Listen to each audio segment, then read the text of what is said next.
semuanya, selamat siang, selamat datang di Gudang Kerja, platform edukasi generasi muda Indonesia untuk mempersiapkan diri sebelum terjun ke dunia bisnis dan profesional. Perkenalkan, nama saya Toro Metunisiel, moderator Gudang Kerja dalam non-profit webinar dengan judul Sustainable Business, How to Keep Consistent, Persistent, and Be Aware of Opportunities During the Pandemic. Baik, jadi pada hari yang indah ini, teman-teman, kita sudah tergabung bersama lebih dari 100 peserta. Sebenarnya ada 100 peserta, 100 lebih yang daftar webinar kita kali ini. Peserta yang hadir di sini adalah pemuda dan pemudi Indonesia yang terbagi atas berbagai jenjang pendidikan, usia dan jenis kelamin, hingga tempat keberadaannya saat ini. Jadi pertama-tama terkait jenjang pendidikan, bahwa memang mayoritas peserta webinar kita kali ini adalah mahasiswa, baik di semester-semester awal maupun yang udah tingkat akhir. Tapi ada juga loh teman-teman, beberapa peserta yang masih duduk di bangku SMA maupun ada beberapa peserta yang sudah di dunia kerja. Selanjutnya terkait tempat keberadaan, karena memang webinar kita kali ini diadakan secara virtual, jadi kita berada di tempat tinggal kita masing-masing kan. Tapi ada juga loh teman-teman, peserta yang bela-belain ikut webinar ini dari jauh.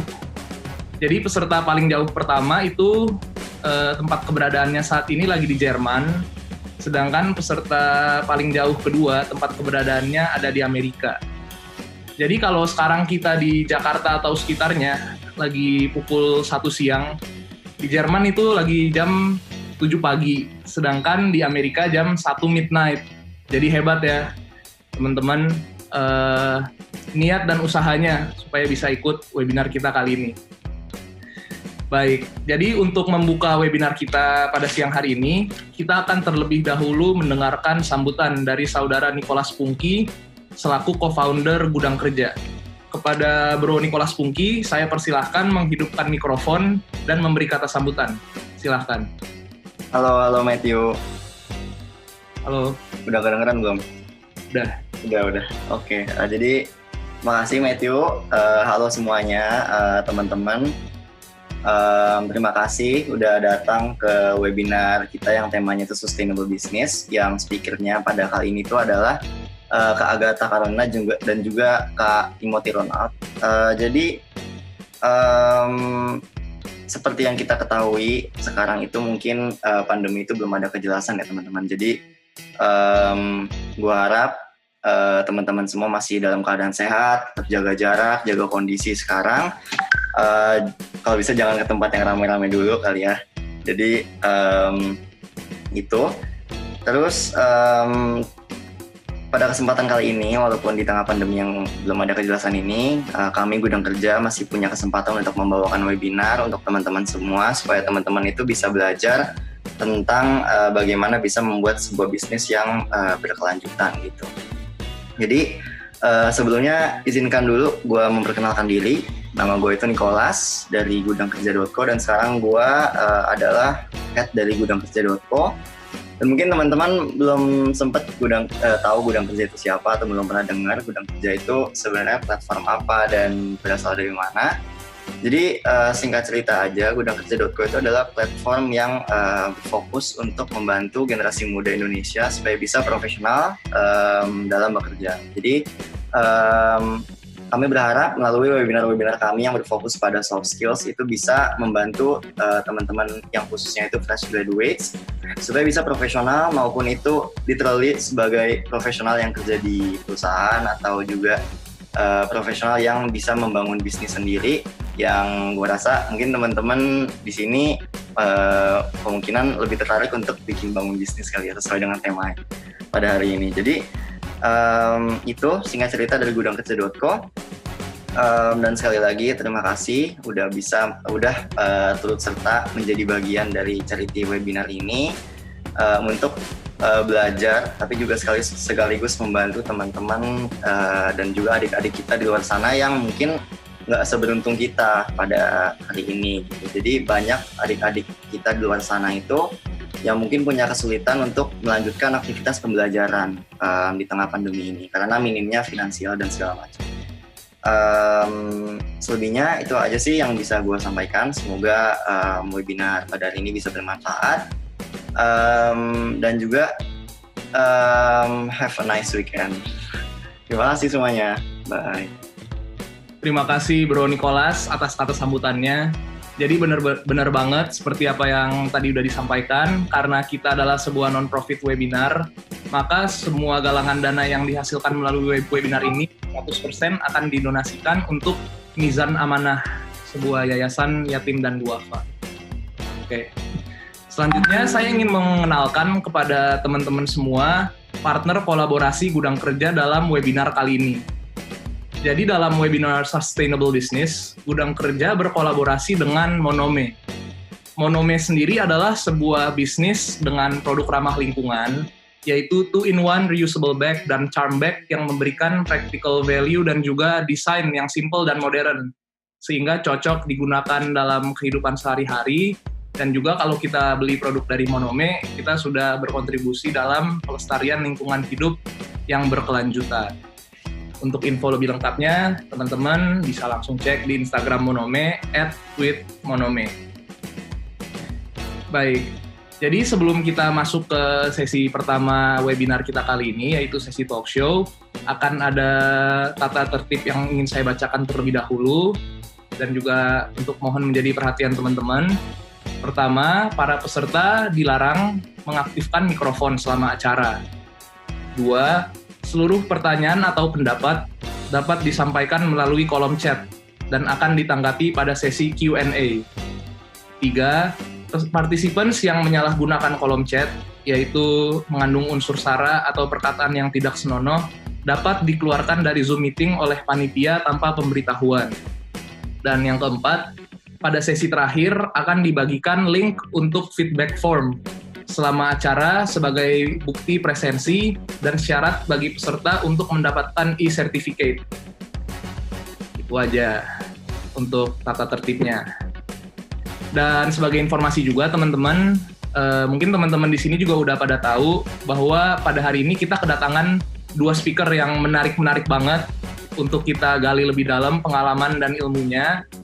Tapi kita akan membaginya ke dalam 2 sesi. Jadi sesi yang pertama kita akan mendengarkan terlebih dahulu dari speaker Kak Agatha Carolina, founder Moonstore.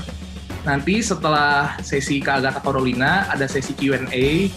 Baru setelah itu kita mendengarkan speaker kedua, yaitu Bro Timothy Ronald, founder dari Ternak Uang. Oke, jadi itu aja. Tanpa berlama-lama lagi, saya akan langsung memperkenalkan kepada teman-teman semua speaker pertama kita, yaitu Kak Agatha Carolina. Jadi speaker pertama kita itu, Kak Agatha adalah seorang arsitek, mahir dalam bidang interior design, dan dia juga merupakan founder dari Moonstore. Moonstore sendiri adalah sebuah lifestyle retail company yang berfokus pada seni dan pakaian-pakaian casual. Nah, Moonstore tuh punya value-value yang bagus banget nih dalam bisnisnya. Jadi selain mempertahankan barang berkualitas tinggi yang berpenampilan bagus, Moonstore melangkah lebih jauh dengan cara memiliki cerita di balik setiap desain yang dibuatnya. Dan juga Moonstore ini bisa dibilang sebuah bisnis yang sustainable. Kenapa? Karena sudah didirikan sejak tahun 2008. Jadi sekarang tahun 2020 sudah berusia 12 tahun. Nah, dalam perkembangan Moonstore sampai sekarang, Moonstore sudah bisa berkolaborasi dengan brand-brand yang terkemuka. Di antaranya adalah menjadi official merchandise ataupun brand ambassador dari Google, dari Aqua, dari Unilever, khususnya dalam produk ice cream-nya Magnum. Lalu Moonstore juga berkolaborasi bersama Ismaya Life di event yang terkenal banget di kalangan generasi muda, yaitu event We The Fest dan Jakarta Warehouse Project. Moonstore sebagai official merchandise. Selain itu, Moonstore juga berkolaborasi dengan Blibli dan Marvel. Marvel yang memproduksi film Avengers. Jadi cocok banget kan Kak Agatha Carolina untuk membawakan materi sustainable business. Oleh karena itu, mari kita sapa bersama-sama Kak Agatha. Halo Kak. Halo. Selamat datang Kak di Gudang Kerja. Terima kasih sudah menyempatkan waktunya untuk hadir dan berbagi di sini. Sama-sama. Jadi tadi kan saya udah mengenalkan Kak dikit ya tentang boleh nggak Kak dikenalin lebih dalam lagi Moonstore itu apa, udah didirikan sejak kapan? Oke. Sebelumnya aku mau berterima kasih buat Gudang Kerja yang udah ngundang untuk hari ini, dan seru banget juga karena sharing dan ngobrol soal sustainable business gitu. Dari tadi yang udah dijelaskan, mungkin ada banyak juga yang belum tahu Monster itu apa. Jadi Monster itu kita bilangnya art clothing line, dan benar tadi kita udah didirikan dari 2008 dan it's been around for 12 years. Dengan didirikan oleh 3 orang, aku salah satunya, dan partner aku Michael Kristianto dan Nicholas Yuda. Jadi di saat kita pertama memulai brand ini, kita udah langsung ngomongin job desk yang jelas gitu. Jadi job desk sendiri aku lebih sebagai marketing director, partner aku Michael Kristianto dia lebih sebagai creative director, dan Nicholas dia lebih sebagai operational director, jadi managing director. Dan dari situ kita langsung membicarakan lebih ke arah how to start this business gitu. Jadi bisnis ini tuh kita start bukan dengan capital yang besar, dan kita berjalan organik banget gitu. Jadi dari awalnya kita hanya merambah di apparel, jadi kita awalnya cuma jualan kayak kaos-kaos, t-shirt, sampai sekarang saat ini kita udah bikin ekosistem sendiri gitu. Jadi kita bikin ini nggak cuma retail business, tapi juga service gitu. Jadi perjalanannya bisa dibilang cukup cukup ya up and down gitu. Jadi bukan yang kayak kita diinjek dana besar terus kita gedein, enggak. Jadi itu kita berangkat dari nol, pelan-pelan, bertahap sampai sekarang ini. Kira-kira gitu. Dan kalau mau tahu lebih lanjut mungkin bisa dilihat juga di websitenya www.heymonster.com atau Instagramnya @monster untuk lihat barang-barangnya Monster. Baik Kak. Jadi udah cukup lama ya, 12 tahun. Saya nih penasaran Kak terkait Moonstore, kan udah berdiri cukup lama. Tadi Kak Gata juga bilang udah mengalami banyak ups and downs. Iya. Pada 2020 ini kan kita seluruh dunia mengalami sebuah fenomena yang dinamakan pandemi COVID-19 ini kan. Dampak terhadap dunia bisnis itu banyak yang tergerus pendapatannya, terjadi banyak PHK, banyak perusahaan bahkan kolaps. Mungkin yang saya penasaran tuh, kan ini udah berdiri 12 tahun Kak. Apakah pandemi COVID ini the lowest point of Moonstore, atau selama perjalanannya yang udah cukup panjang ini pernah ada juga yang bahkan lebih parah dari COVID ini? Sebenarnya khususnya untuk Monster ya, ini bukan yang terparah sih gitu. Jadi kita bisa bilang emang brand ini tuh survivalnya lumayan tinggi gitu, karena kita sempat kayak jualan hype banget terus jualannya banyak, tapi sempat juga kayak trennya turun terus benar-benar jualannya jadi lebih menurun gitu. Terus kita juga sempat ada kesalahan strategi yang berakibat ke akhirnya banyak banget dead stock, itu malah itu momen terparah kita kayaknya ya gitu. Dan nih kalau sekarang ini di COVID, di era pandemi, pasti semua bisnis impacted gitu, apalagi retail. Orang nggak banyak yang belanja baju, karena ya bagaimanapun kita cuma mostly saat PSBB kemarin WFH. Jadi orang nggak berpikir untuk beli baju gitu, untuk mereka keluar rumah kan. Biasanya orang beli baju karena dia ngerasa butuh jalan-jalan dan berpakaian untuk keluar rumah gitu. Jadi, tapi dari situ kita merasa kita cukup peka dan cukup cepat tanggap, karena saat awal-awal banget itu PSBB, kita langsung ngeluarin si masker gitu. Jadi saat itu belum banyak brand yang ngeluarin masker kain, reusable masker. Saat itu semua orang kayak masih pasti belinya yang kayak medical masker, cuma saat itu medical masker kan limited sekali ya, gitu. Dan saat itu harga medical masker yang lagi tinggi-tingginya gitu. Jadi kita pikir kayak oke, kenapa nggak kita justru shifting nih bisnis kita, kalau kita jualan baju terus, yang ada kita nggak akan jualan. Oke, akhirnya kita bikin produk baru yaitu masker, reusable masker, dan it turns out it saves us gitu. Jadi akhirnya malah kita jadi lumayan sales kita kebantu banget dari penjualan masker itu. Dan nggak cuma masker, kita juga bikin lebih kayak emang stay at home collection gitu-gitu. Jadi menurut saya sih di era ini tuh skill yang paling penting adalah skill adaptasi. Dan untungnya karena perjalanan Monster cukup udah up and down-nya cukup banyak, jadi kita lumayan mudah beradaptasi, dan itu yang kita rasakan di pandemi ini sih. Oke Kak, jadi kalau yang aku tangkep itu poin penting adalah skill adaptasi, dan karena PSBB juga, Moonstore menangkap peluang dengan cepat, yaitu memproduksi masker. Oleh karena itu, udah ada bahkan sebelum COVID masa-masa yang lebih parah bagi Moonstore. Jadi mungkin seiring dengan bertambah usianya, dia udah lebih resisten terhadap krisis. Baik Kak, mungkin pertanyaan selanjutnya. Jadi kan karena COVID ini banyak pola kehidupan yang berubah Kak. Bagaimana sih cara ataupun strategi yang dilakukan Moonstore untuk beradaptasi dengan kebiasaan pasar yang baru Kak, yang berubah selama masa pandemi? Moonstore kan juga punya offline store Kak. Itu apakah ada perubahan yang baru dilakukan ketika pandemi ini? Kak, masih di mute. Boleh di-unmute dulu. Oke. Ya pasti ada sebenarnya. Dulu kita bisa dibilang di saat sebelum pandemi fokus kita tuh 50%.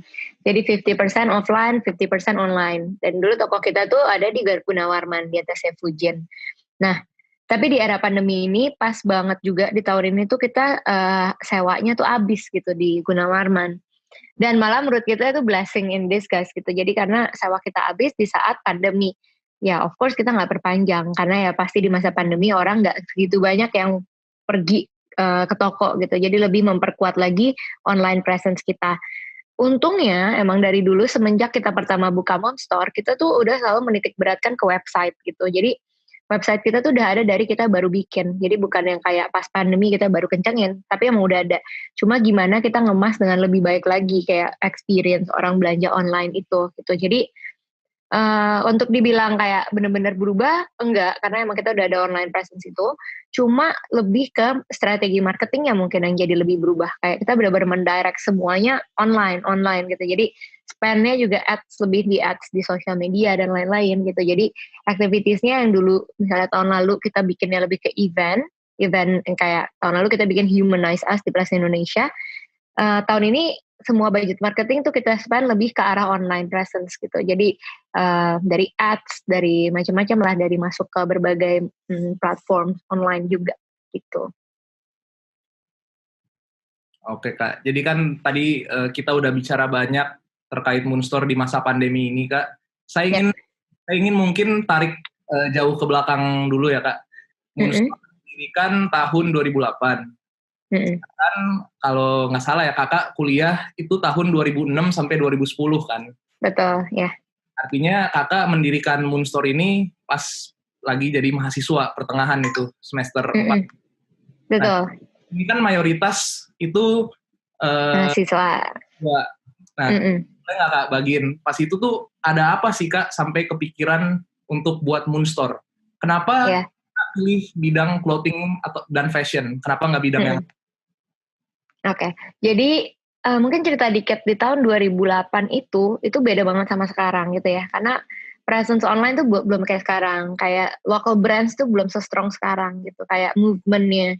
Jadi zaman dulu tuh 2008 tuh masih zaman-zaman distro ya, lebih kayak baju-bajunya tuh yang baju-baju distro gitu.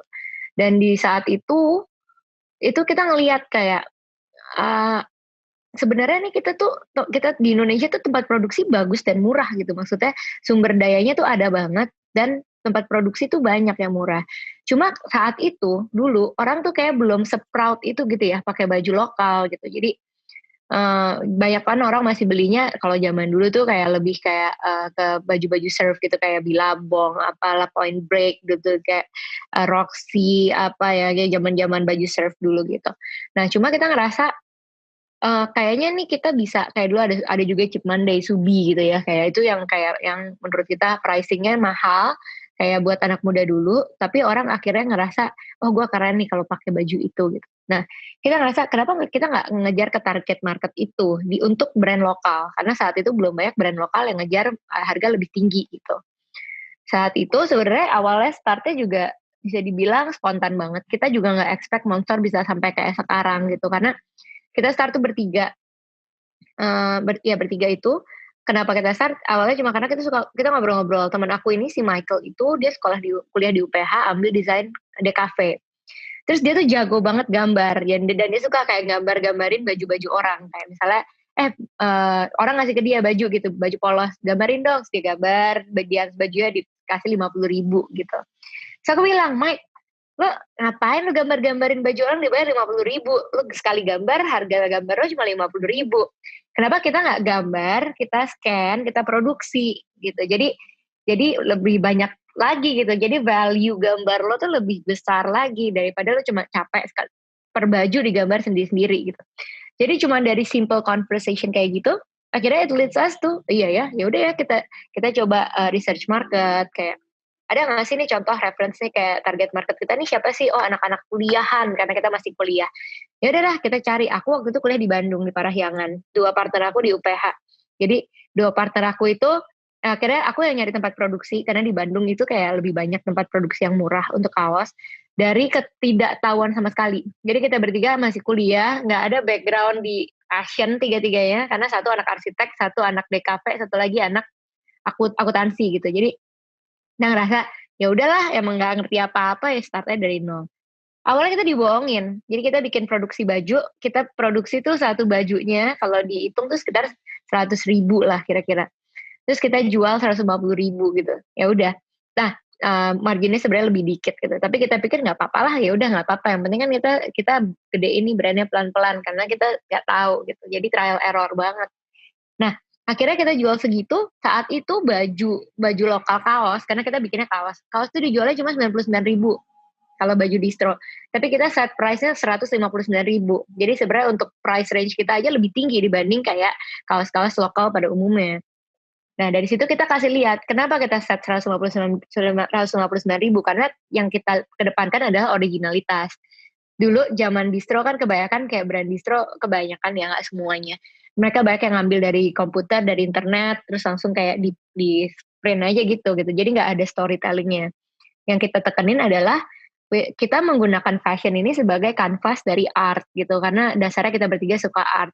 Jadi kita gambar dan fashion itu art itu ditranslate dalam bentuk fashion t-shirt gitu. Jadi setiap bajunya tuh ada storytellingnya gitu. Jadi ya seru banget sih startnya. Kenapa? Kan kita masih mahasiswa, nggak ada tuh ketakutan untuk kayak ya kalau nanti kita gagal gimana, ya udah emang kita juga saat itu memulai kita cuma chip in satu orang kecil-kecilan lah dari duit jajan kita. Kita juga bukan yang produksi sekali gede.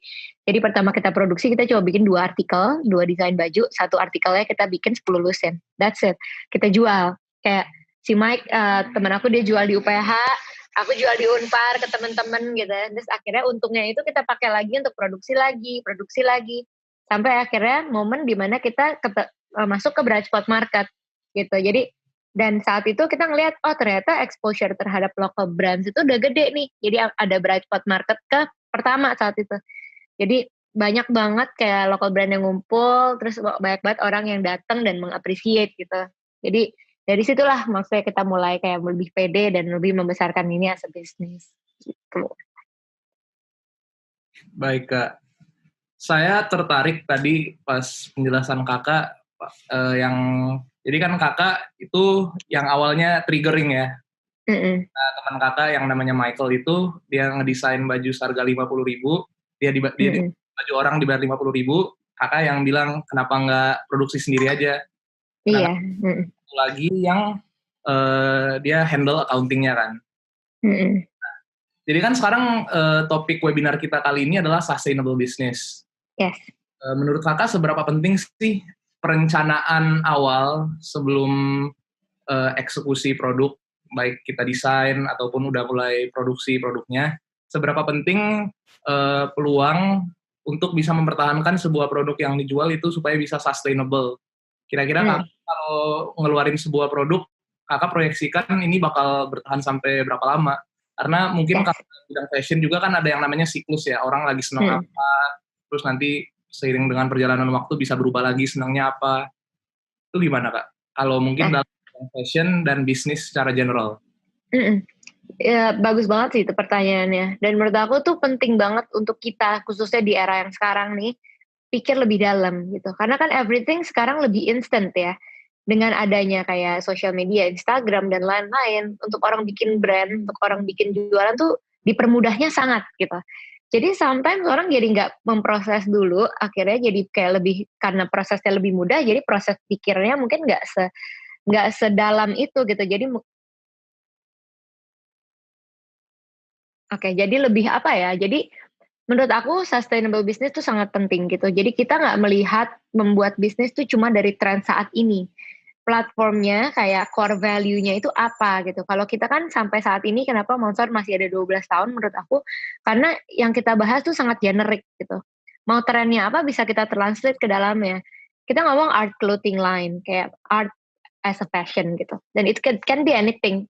Mau nanti temanya kita lagi ngomongin global warming kah, atau lagi kemarin tema-tema lagi streetwear banget, kita semua masih bisa merambah ke sana.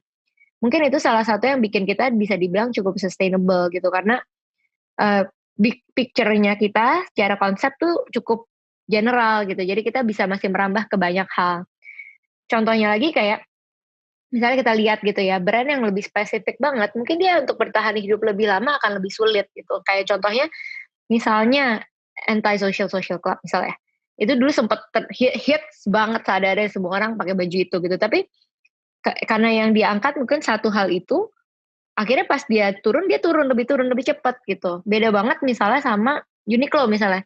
Uniqlo lebih kayak sustainable karena dia sebagai brand dia lebih generic, dia ngambilnya comfort, dia ngambil simplicity-nya. Terus ya udah dia bikin itu kayak jadi kebutuhan, jadi needs gitu. Orang kayak butuh aja beli baju-baju polosnya Uniqlo misalnya gitu. Dan itu menurut aku kayak harus banget dipikirin, direncanain dari awal. Jadi di saat mau memulai brand, kalian udah harus bikin tuh kayak research-nya apa, target marketnya siapa, terus apakah target marketnya cukup besar, apakah ini bisa, kalau target marketnya tidak cukup besar, apakah brandnya bisa bertahan lama gitu. Terus ya balik lagi kayak ke konsepnya apa, value yang mau dia bawa apa, apakah nanti ini bakal kayak dapetin kayak personal feeling ke customernya gitu. Gimana caranya supaya orang relate dan tetap beli brand itu gitu. Jadi research di depan itu penting banget gitu untuk bikin bisnisnya sustainable. Nah, benar tuh. Saya setuju banget, Kak. Itu sangat penting. Dan tadi di awal banget, Agatha juga sempat singgung soal ekosistem. Yes. Dimana mungkin salah satu key aspek dalam menjalankan sebuah bisnis yang sustainable adalah ekosistem. Jadi bisnis ini bisa masuk ke semua kalangan dan bisa masuk di era apa aja. Nah, jadi mungkin saya ingin tanyakan, Kak, Moonstore ini kan dikatakan dia ingin membantu artis-artis yang emerging, baik lokal maupun internasional kan. Nah, sedangkan kalau artis-artis yang emerging itu jumlahnya sangat banyak, dia punya peran dan punya keunikan kekasannya masing-masing. Gimana cara kakak dalam segi bisnisnya untuk mentranslate kekasan dari artis-artis yang emerging ini untuk bisa sesuai sama produk yang Moonstore inginkan?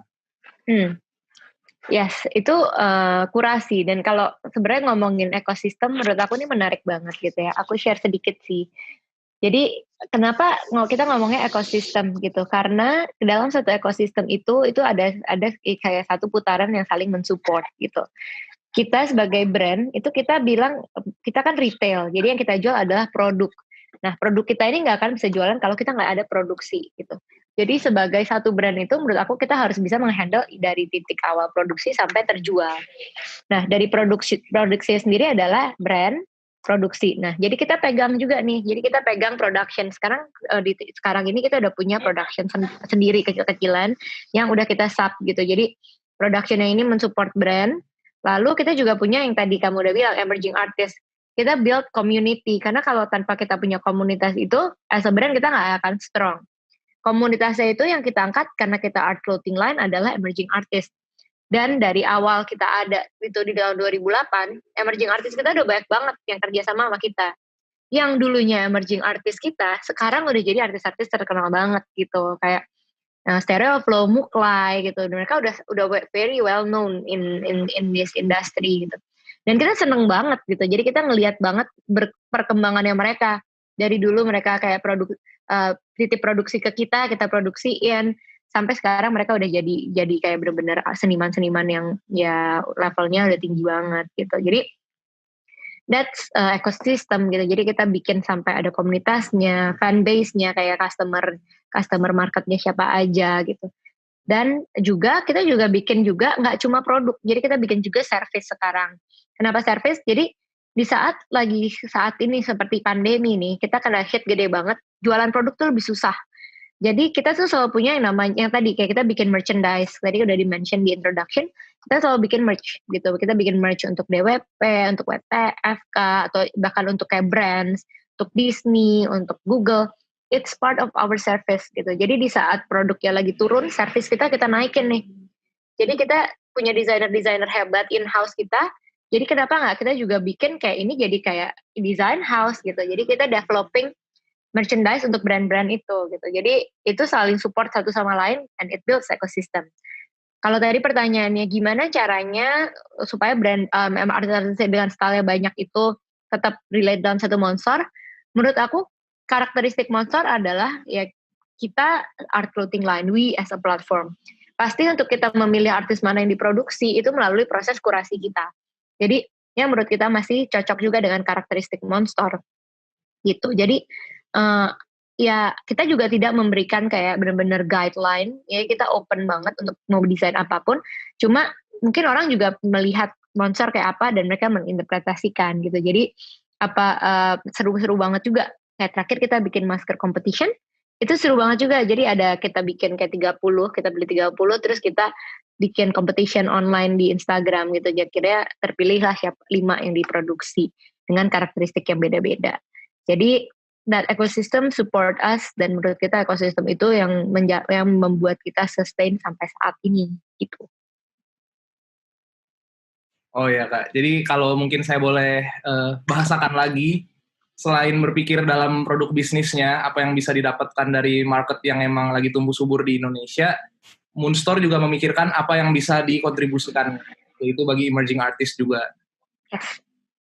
Jadi it's reciprocal ya hubungannya, harus berpikir reciprocal. Nah Kak, tadi kan udah sempat dibacain juga kan itu brand-brand yang pernah collab sama Moonstore, bahkan ya, itu kan udah brand hebat tuh Kak. Boleh diceritain nggak Kak, apa kolaborasi pertama yang menurut Kak Agatha itu paling wow di Moonstore? Pernah nggak sih kayak Kak Agatha, kan ini dari kecil dulu kan, dari 2008, dengan perkembangannya, kapan Moonstore collab dengan brand yang besar dan menurut Kak Agatha ini wow dan sangat expand Moonstore? Ya, jadi menurut kita salah satu momen di mana akhirnya kita dapetin recognition gitu ya, untuk kayak collaboration with the brand ya, untuk yang ininya. Itu adalah waktu itu sebenarnya awal-awal kita tuh awalnya kenal sama Ismaya tuh juga lumayan lucu gitu. Jadi dulu itu kita sempat diajakin bikin fashion show di Blowface. Terus pas kita mau fashion show itu sebenarnya ada 2 brand, dan brand kita tuh belum apa-apalah, masih awal banget, kayak masih even baru setahun berdiri dan masih bajunya juga dikit banget. Tapi kita pede aja, udah bikin aja lah di Blowface gitu kan, sambil party-party. Ya udah. Terus akhirnya karena kita memberanikan diri, dan di saat itu acaranya sebenarnya hampir gagal tuh. Karena waktu itu lagi ada insiden yang ada kayak syuting di BF itu. Dan akhirnya acaranya mau gagal, akhirnya brand yang satunya tuh nggak mau perform, nggak jadi gitu. Dia bilang kayak dia takut, dia jadi nggak mau ngisi acara. Akhirnya tinggal brand kita, dan kita diberikan kayak opsi, lo mau lanjut apa enggak, nggak apa-apa kok. Tapi kita lanjut. Kita pikir nggak apa-apa, udah lanjut lah, kita berani kok, yuk kita sama-sama, kita bisa lah, aman gitu. Dan dari situ we gain trust from them gitu. Dari situ mereka ngajakin kita, ya udah nih bagus juga nih brandnya ya, kalian bisa produksi ya, bisa. Ya udah, yuk kita bikin nih, lagi mau bikin waktu itu DWP, bahkan namanya belum Jakarta Warehouse Project, masih kayak apa ya, aku lupa lah namanya gitu dulu. Terus akhirnya dibilang kayak gitu, kita bilang mau nggak nih bikinin merchandise, kita mau bikin kayak music festival nih, kayak acara-acara EDM gitu, kayak oh ya udah boleh dah kita produksiin. Dan saat itu belum sebesar sekarang gitu, jadi marketnya juga kita build bareng tuh gitu. Kita ikut, ya yang datang juga masih dikit tuh, kayak paling cuma 1.000-2.000 ya kayaknya. Kita bikinin, oke, ternyata animonya gede. Tahun depannya diajakin lagi, bikin lagi, animonya makin gede. Sampai terakhir kali kita DWP tahun lalu, kayak kalian mungkin tahu sendiri DWP ramenya kayak gimana sekarang, yang datang udah ratusan ribu orang. Dan even merch kita, untuk tiap kali kita jualan merchandise di DWP, itu tahun lalu kita jual 8.000 kaos dalam waktu 3 hari gitu. Dan menurut kita tuh kayak selalu wow lah, DWP tuh selalu salesnya wow, karena itu tuh bener-bener momen event, itu tuh momen yang nggak bisa nggak bisa ditandingin gitu, karena tuh euphoric kan, orang datang untuk kesana dan beli merch gitu, karena it's part of the journey-nya mereka, dan itu salah satu apa yang mereka bisa bawa dari event itu. Jadi buat kita as a brand dan official merchandise, jualan di DW itu udah paling kacing banget lah gitu kayak.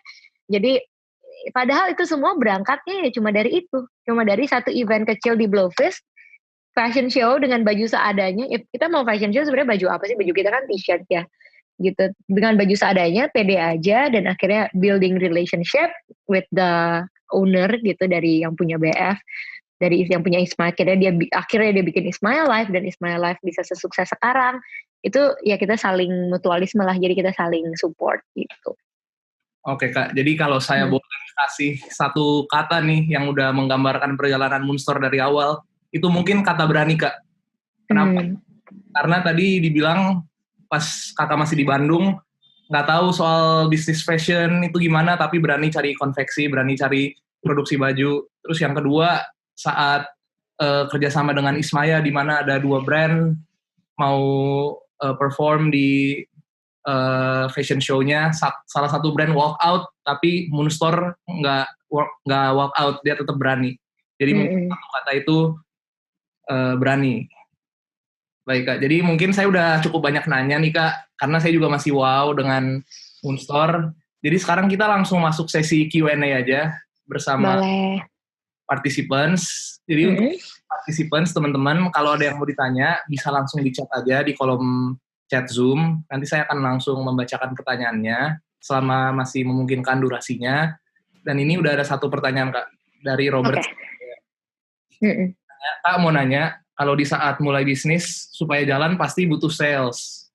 Jadi gimana strategi yang bisa dilakukan di saat mulai bisnis, salesnya bisa banyak?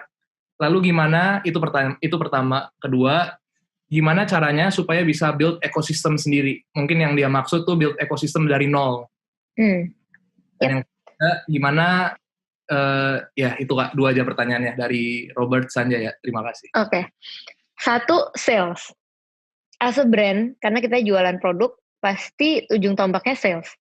Karena kamu mau bikin baju sekeren apa kalau nggak bisa dijual, ya ngapain gitu kan? Itu bukan bisnis, berarti bukan kayak jualan produk. Berarti kalau kamu intinya mau pas di saat kita mendesain, kita juga harus tahu tadi, research dulu marketnya siapa. Jangan kamu ngedesain sesuatu yang kamu nggak even tahu mau dijual ke siapa.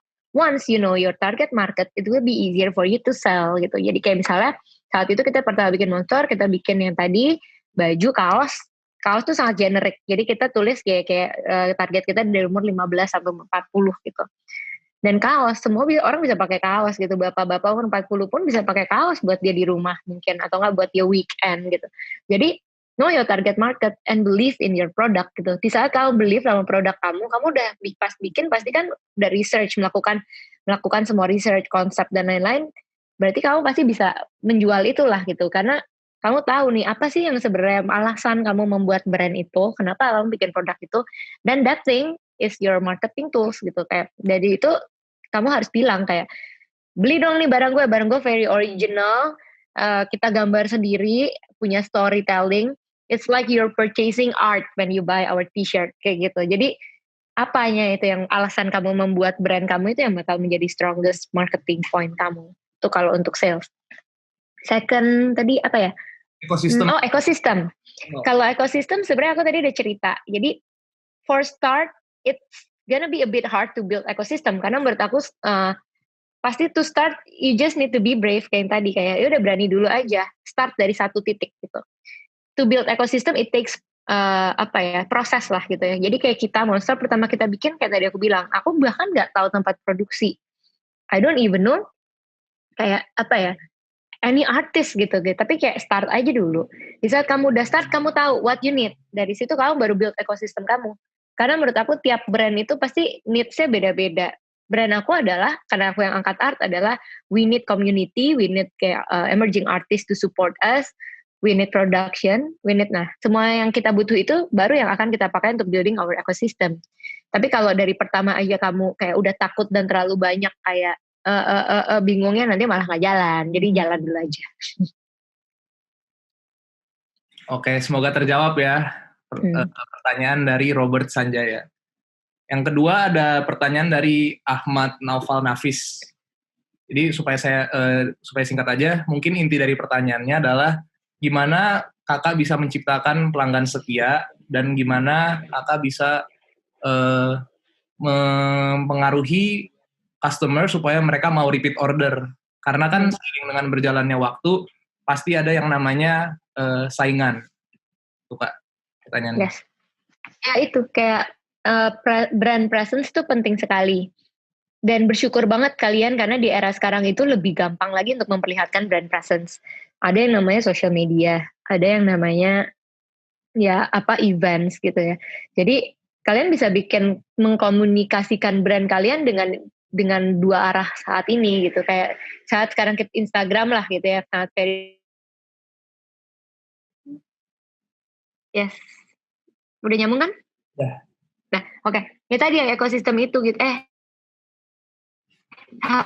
Bukan ya, tadi udah bukan ekosistem, fanbase ya, build market ya. Yes, itu gitu. Jadi brand presence very important. Bahkan kalau kalian lihat ya sekarang cara komunikasi itu penting banget. Kalau kalian lihat kayak mungkin Instagram akunnya Netflix gitu, atau Instagram akunnya siapa, banyak lah ya yang pakai even pakai kata panggilannya, mereka bahkan kasih gitu, kayak kasih dipikirkan banget tuh dari kata panggilannya apa, adminnya pakai mimin lah apa gitu-gitu tuh, kayak it's very important to build interaction. Karena di saat kamu udah build interaction itu, kamu punya personal relationship dan ngerasa kayak mungkin kayak adminnya Netflix gitu misalnya di Instagram, orang jadi tertarik banget. Padahal orang cuma ngomongin film yang orang juga udah tahu gitu, film di Netflix, tapi jadi menarik karena jadinya two way communication. Jadi communication di era ini menurut aku sepenting itu gitu. Jadi untuk kamu build kayak loyal customer, you need to really understand who your audience is gitu. Jadi kamu tahu cara berbahasanya. Misalnya marketnya contohnya anak-anak muda gitu, tapi ngomongnya kayak formal banget, mungkin malah nggak attach dengan mereka gitu. Jadi bener-bener know your market, dan brand presence kalian harus kuat gitu. Kalau saat ini ya kuatin online intinya, social media, bikin kayak even bikin Insta story, bikin kayak interaction dengan orang-orangnya gitu. Jadi bahkan kalau bingung bikin poll kah, bikin apa supaya kamu tahu apa sih sebenarnya yang orang pengen gitu. Oke Kak, jadi untuk mengkonklusi yang tadi, untuk pertanyaan yang tadi, 1 brand presence, 2 ekosistem, 3 komunikasi. Yes. Oke, ini ada pertanyaan lagi Kak. Banyak banget Kak sebenarnya kalau dilihat di kolom chat. Cuman ini saya gabungin 2 pertanyaan ya Kak. Dari Tasya Theodora dan dari Adrian Junaidi. Mereka bertanya, cara membangun teamwork gimana supaya berjalan dengan lancar? Kalau ada beda pendapat, gimana cara menghadapinya? Mungkin dalam konteks 3 partner kakak itu yang tadi ya, yang dan 1 lagi accounting. Terus ini ada 1 pertanyaan, ini terserah kakak sih mau jawab atau enggak. Kak mau tanya, pembagian kepemilikan itu gimana Kak? Apakah rata bagi 3 atau baginya ada 1 yang lebih dominan? Gitu. Yes. Yep, oke. Jadi 1 tadi, apa tadi yang pertama ya? Sorry, jadi skip. Kalau ada perbedaan. Teamwork, ya. Jadi teamwork itu menurut aku penting banget untuk dibahas semua dari depan. Kayak semua kepahitan bisnisnya itu dimomongin dari depan. Dan sebenarnya kalau bisa, tapi tergantung scope bisnisnya pasti beda-beda. Kalau di Monster, yang tadi aku bilang, dari pertama kita udah pisahin job desk. Jadi antara job desk aku dan partner-partner aku tuh beda gitu. Jadi kita nggak saling sikut-sikutan dan nggak saling saling nyalahin gitu, malah saling supporting. Jadi di saat dia udah bikin desain, udah bikin produk, gimana caranya aku bisa marketingin itu gitu, dan atau gimana caranya si partner aku tuh bisa memanage ini semua gitu, manage building timnya, staff dan lain-lain. Jadi know your job desk. Job desk tuh penting banget untuk di breakdown dari awal. Bahkan kalau misalnya nanti timnya udah lebih gede, harus bikin KPI. Jadi ada key performance indicator-nya. Apa sih sebenarnya untuk ngukur apakah lu perform atau enggak sih, even as a partner gitu. Kita harus saling tahu apakah kamu perform atau enggak gitu. Jadi it's not subjective. Itu yang bisa menghindari kita dari problem dan dari kayak dari problem itu yang bisa menghindari kita dari problem dan dari kayak saling nyinyir ibaratnya. Jadi be very objective about it, bahkan write it down gitu. KPI-nya apa per orang gitu. Terus kalau untuk building a team, ya balik lagi kayak kalian harus tahu kalian kebutuhan needs dari brandnya apa. Apakah butuh designers berapa orang, butuh apa. Tapi head-headnya ini dulu yang harus benar gitu. Jadi head selaku kayak directorsnya kalian harus cukup strong gitu dan tahu kayak mau diarahin kemana anak-anaknya gitu. Intinya ya itu sih very objektif aja. Kalau dalam bisnis ya profesional, walaupun kita bertiga sahabat baik teman main, kita bisa tuh kayak di meja saling kayak nggak bisa nih kayak ngomongin semua pahit-pahit, tapi begitu kelar ya udah duduk nongkrong gitu, kayak bisa sesantai itu karena ya menurut kita be professional aja gitu. Jadi jangan nggak enakan. Oke Kak, jadi ini ada pertanyaan, ini sebenarnya banyak banget, tapi karena kita terbatasi oleh durasi juga, mungkin saya membatasi kepada teman-teman, saya akan tampung lagi 3 pertanyaan terakhir ya. Tapi tinggal 2 nih, karena satu lagi saya mau bacain bentar lagi. Jadi tinggal 2 pertanyaan. Ini sebenarnya berhubungan sama yang tadi Kak, yang barusan Kakak jelaskan. Dia nanya, kalau misalnya kita mau buat suatu brand, pasti kan butuh orang yang kompetensinya beda-beda, kayak tadi bisnis, desain, accounting. Nah, saya bertanya, gimana cara kita menemukan orang yang tepat di luar sana untuk bisnis kita?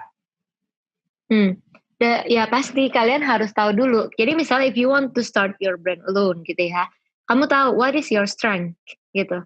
Kayak misalnya kamu jagonya ngedesain, tapi kamu sebenarnya nggak bisa manage bisnis, atau nggak bisa do kayak even akuntansi gitu, nggak ngerti finance. Ya udah, then you have to find partner yang bisa itu gitu. Karena sebenarnya menurut aku bisnis itu terdiri pasti finance kayak harus lah ya, karena namanya bisnis apa pasti semua hal berhubungan dengan uang gitu. Kedua, marketing tuh pasti mau produk apapun butuh marketing. Yang ketiga ya produknya sendiri, tergantung produknya apa. Kayak misalnya kalau misalnya aku di arsitek nih, then I need architects gitu, yang kayak itu menjadi core saya ya arsitek gitu. I need designers. Marketing mungkin secondary, kalau misalnya designers ini udah strong enough, then I can sell gitu. Maksudnya bisa lebih pede dalam kayak jual. Itu bisnis model yang sangat beda. Di saat aku ngejalanin Bite sama ngejalanin Monster, it's very different. Karena satu service, satu lagi produk gitu. Jadi understand your business dulu. What is the business gitu intinya. Then you can find partnersnya yang apa yang sesuai. Oke Kak, jadi mungkin untuk bisa jelasin dengan bahasa kita juga, kita harus punya kompetensi di bidang kita tersendiri dulu. Kompetensi itu harus bagus, harus tinggi, supaya kalau kita keluar sana, kita ketemu juga dengan orang-orang yang kompetensinya tinggi di bidang-bidang lain. Yep, betul. Karena kan juga ada singgung soal Bite Studio nih. Jadi informasi aja teman-teman, kan tadi udah dijelasin juga bahwa Kak Agatha ini juga merupakan arsitek. Jadi sangat bisa membagi antara dunia arsitek, antara Moonstore, menurut saya itu hebat Kak. Thank you. Oke, ini ada pertanyaan lagi dari Fatih Hidayat. Moonstore kan sudah 12 tahun jalan nih, dan ini mungkin pertanyaan terakhir ya. Moonstore kan sudah jalan 12 tahun. Gimana caranya agar produk tetap update dengan perkembangan zaman? Mungkin kayak yang tadi kakak udah bilang soal research itu penting ya? Yes. Yep, bener. Jadi balik lagi research, kayak keywordnya mungkin yang tadi aku bilang adaptatif gitu ya. Jadi harus mudah beradaptasi. Seperti misalnya sekarang, honestly market retail tuh lagi drop banget lah ibaratnya. Karena orang ngerasa nggak sebutuh itu untuk dia beli baju lagi gitu. Karena mungkin orang udah keluarnya udah nggak sesering dulu. Dan kita lihat trennya apa sih sekarang? Oh, tren sekarang orang sukanya hidup sehat gitu ya. Orang suka olahraga, orang suka lari, sepeda. Kita lagi bikin cycling wear gitu. Jadi kita akan jual jersey kita. Kan banyak banget sekarang market orang-orang yang sepedaan. Jadi kita pengen ngejar itu. Dan brand baju sepeda itu yang lokal belum terlalu banyak. Banyak kan kayak ya brand-brand luar yang mahal banget harganya gitu ya. Jadi jersey kalau brand luar kayak Rafa atau PNS gitu kan harganya udah yang pasti di atas 1 juta mahal kan, dan nggak semua orang bisa afford itu. Jadi menurut kita target market kita itu anak-anak muda, mungkin untuk bisa beli baju itu butuh effort lah. Kenapa nggak kita bikin baju jersey yang affordable dengan karakteristik Monster gitu. Dan kita bakal launching itu soon di Desember, jadi di Desember tengah, jadi stay tune. Siap, Kak. Oke, Kak. Jadi karena sesi Q&A kita udah hampir berakhir, mungkin sebagai penutup juga dari Kakak, saya ada pertanyaan terakhir, Kak. Yap. Tips dan trik apa yang bisa Kakak berikan kepada generasi muda yang sedang menjalani suatu bisnis di masa pandemi? Mungkin sebagai tambahan, apakah Kakak ada tips bagaimana cara bergaul, mungkin buku-buku apa yang harus kita baca, video-video seperti apa yang harus kita tonton? Itu, Kak, sebagai penutup mungkin apa tips dan triknya? Ya walaupun ya kita di era pandemi gini, aku tahu pasti kita social interaction kita lebih limited gitu ya. Mungkin nggak segampang itu juga kita dapetin koneksi ke orang gitu atau gimana. But jangan nyerah gitu, dan kita tetap hidup untungnya saat pandemi ini tuh terjadi di era digital udah maju banget. Jadi kayak contoh kayak gini, ikutan webinar, dapetin ilmu tambahan, dengerin dari kayak pengalaman orang, dapetin kayak networking lagi ke orang-orang lain gitu, ikut acara-acara online, terus kayak contohnya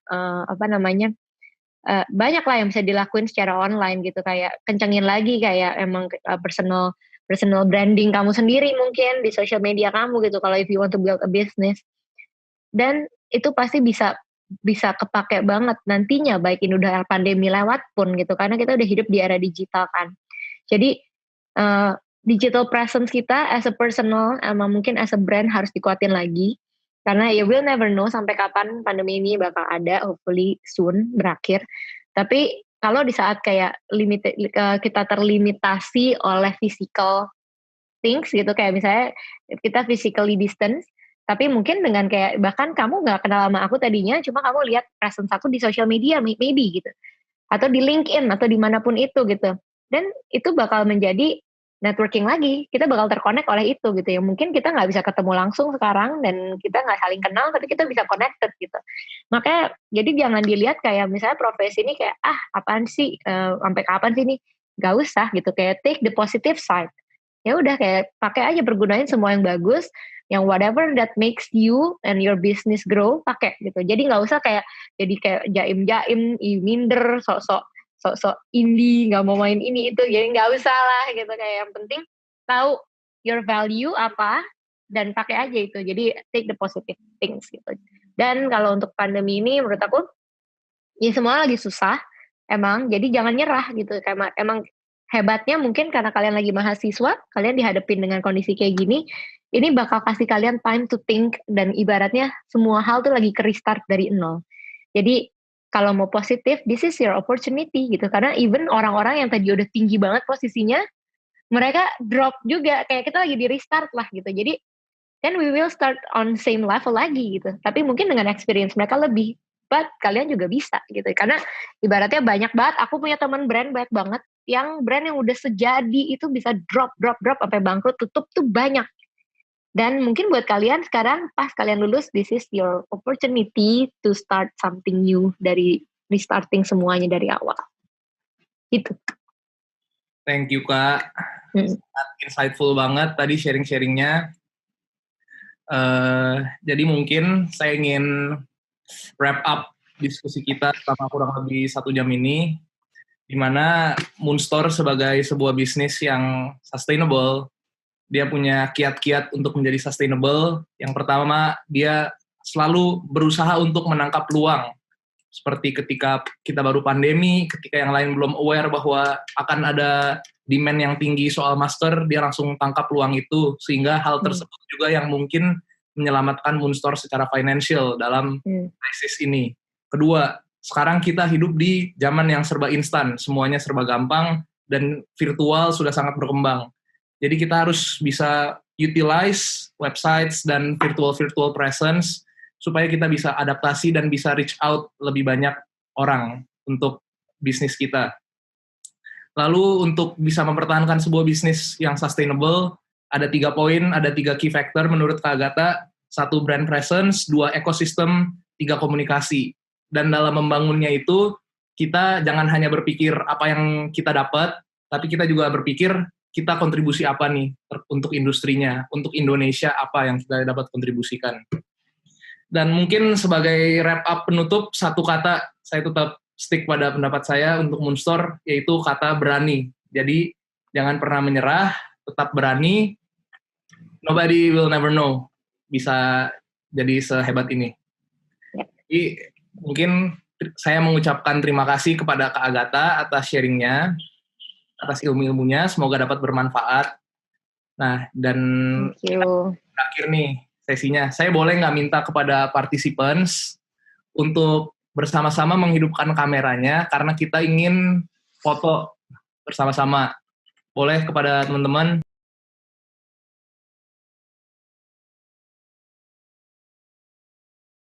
Thank you semuanya. Semoga bermanfaat. Selamat weekend. Sehat selalu ya. Thank you.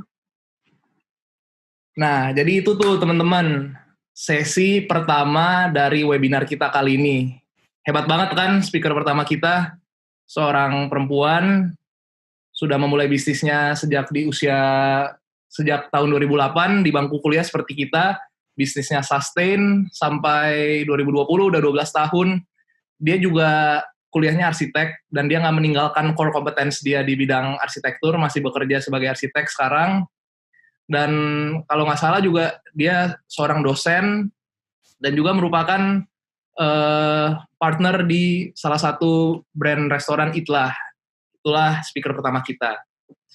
Baik, jadi mungkin karena ini sudah selesai sesi pertamanya, kita akan langsung masuk sesi kedua, kecuali dari panitia Gudang Kerja ada dikasih izin break.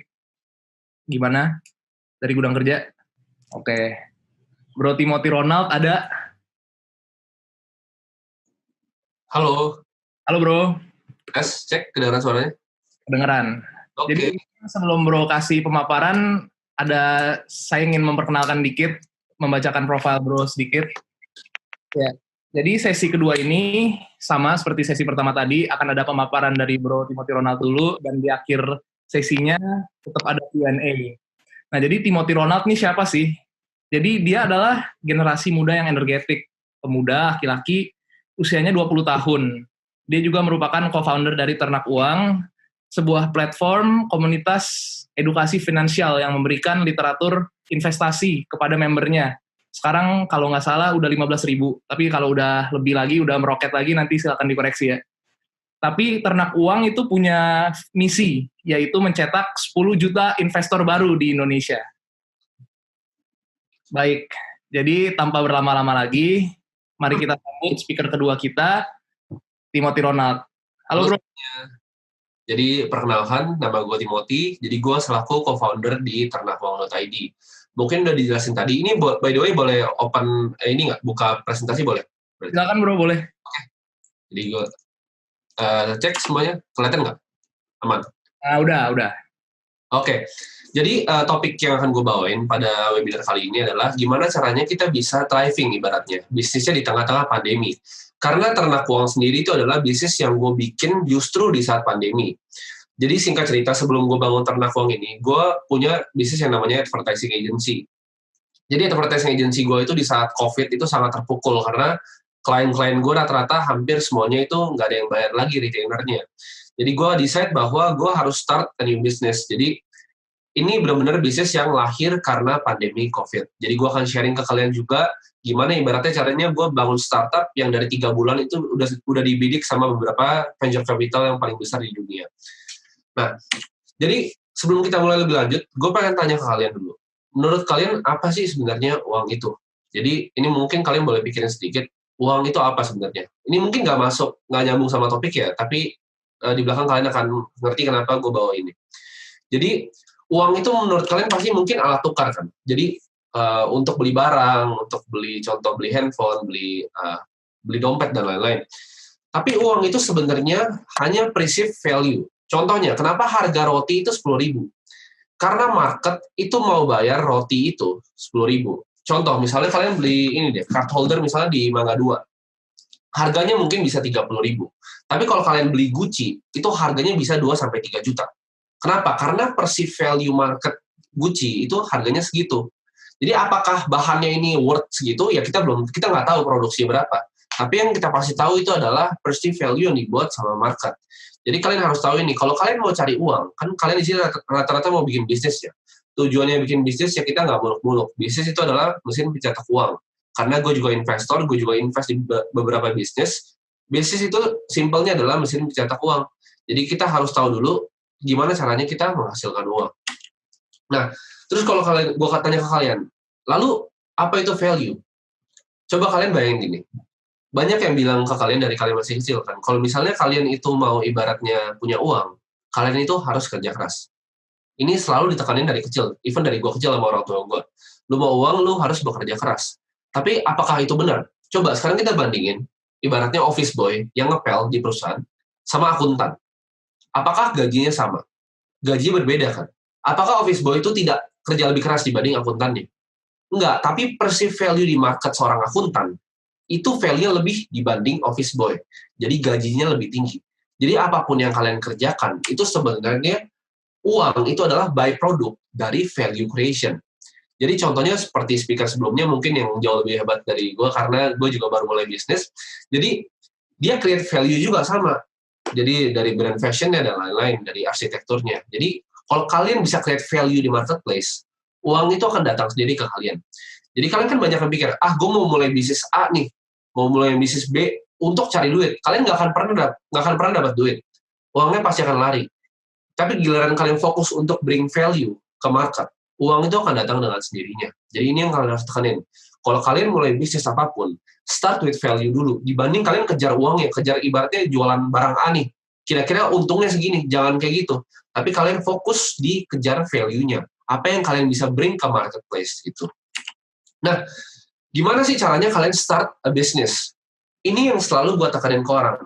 Teman-teman gue juga pun gue bilangin, kalian tuh kalau mulai bisnis, janganlah so ide. Artinya so ide itu apa? Contohnya mungkin kalian lihat Kak Agatha tadi udah bikin brand fashion yang besar banget. Kalian no background di fashion, kalian mau coba langsung mulai bisnis fashion. Kalau gue pribadi lebih suka ngelihat ada problem di market, dibanding bikin ide yang belum tentu laku. Misalnya kalian bikin ide, gue mau bikin Uber-nya untuk ini nih. Gue mau bikin Gojek-nya tapi untuk ini. Itu cuma sekedar ide, tapi belum tentu ada problemnya. Jadi yang pertama itu adalah cari problemnya. Nah, di ternak uang sendiri, problemnya itu apa? Masyarakat Indonesia itu minim literasi finansialnya. Jadi kalau kita lihat Indonesia, investornya itu hanya 2,1 juta sebelum COVID. Dari 271 juta penduduk. Singapura itu 30% dari penduduknya adalah investor.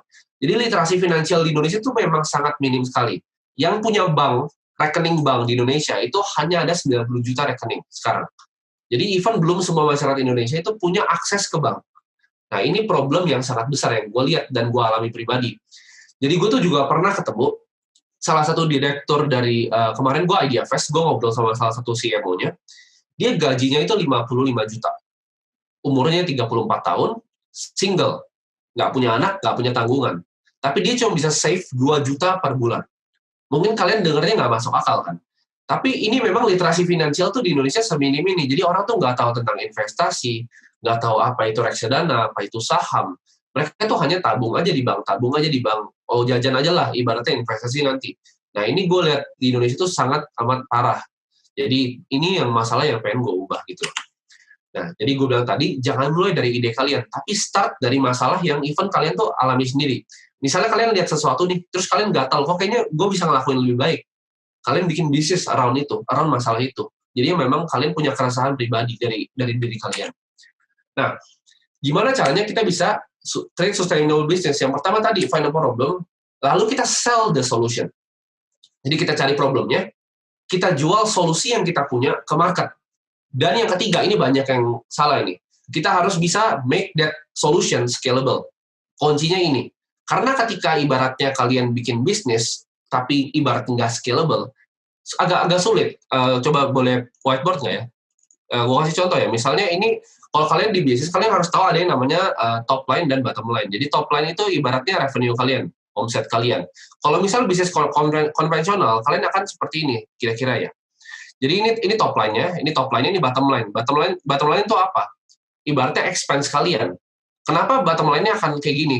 Jadi omset kalian kan sejajar nih, ibaratnya. Contoh, misalnya kalian jualan F&B.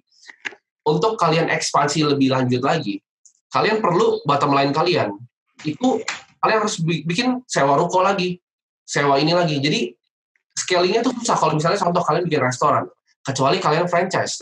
Tapi di saat kalian bikin solution, contohnya seperti tadi Kak Data punya juga, itu sell out online, kalian bisa bottom line kalian keep rendah banget, dan revenue kalian tuh bisa eksponensial. Ini yang namanya teknologi. Jadi antara kalian pakai website di kalian, contoh Kopi Fore yang disuntik sama William Cuaca, itu dia pakai teknologi untuk mengembangkan bisnisnya. Jadi di saat kalian pakai teknologi untuk mengembangkan bisnis kalian tuh akan scalable. Jadi kalau saran gue pribadi, teknologi itu masa depan. Contoh, jualan fashion. Kalian harus punya website. Nggak bisa kalian cuma ibarat jualan di toko. Kalau kalian jualan di toko, ini nggak akan pernah ada eksponensial kayak gini. Kalian cuma akan begini nih ibaratnya. Ini jualan kalian, dan ini ekspansi kalian. Jadi akan sejajar. Margin kalian akan tipis. Dibanding kalian invest di website, invest di gudang, bikin inventory yang bagus, itu akan eksponensial bisnis kalian nantinya. Nah, jadi itu penting banget. Gimana caranya kita make bisnis kita scalable. Sekarang gue akan kasih contoh case study. Jadi ini gue nggak asal ngomong aja, tapi udah gue praktekin sendiri di salah satu bisnis gue yang sekarang baru running 3 bulan. Jadi kita akan bedah case study dari Ternak Uang. Ternak Uang itu apa? Ini sebenarnya pitch deck untuk investor, tapi nggak apa-apa gue share di sini. Ternak Uang itu is a platform di mana new investor itu bisa belajar. Dan orang Indonesia itu punya tendensi untuk suka komunitas. Kita tuh beda dengan orang-orang di Amerika. Orang Amerika tuh kurang suka punya komunitas segala macam.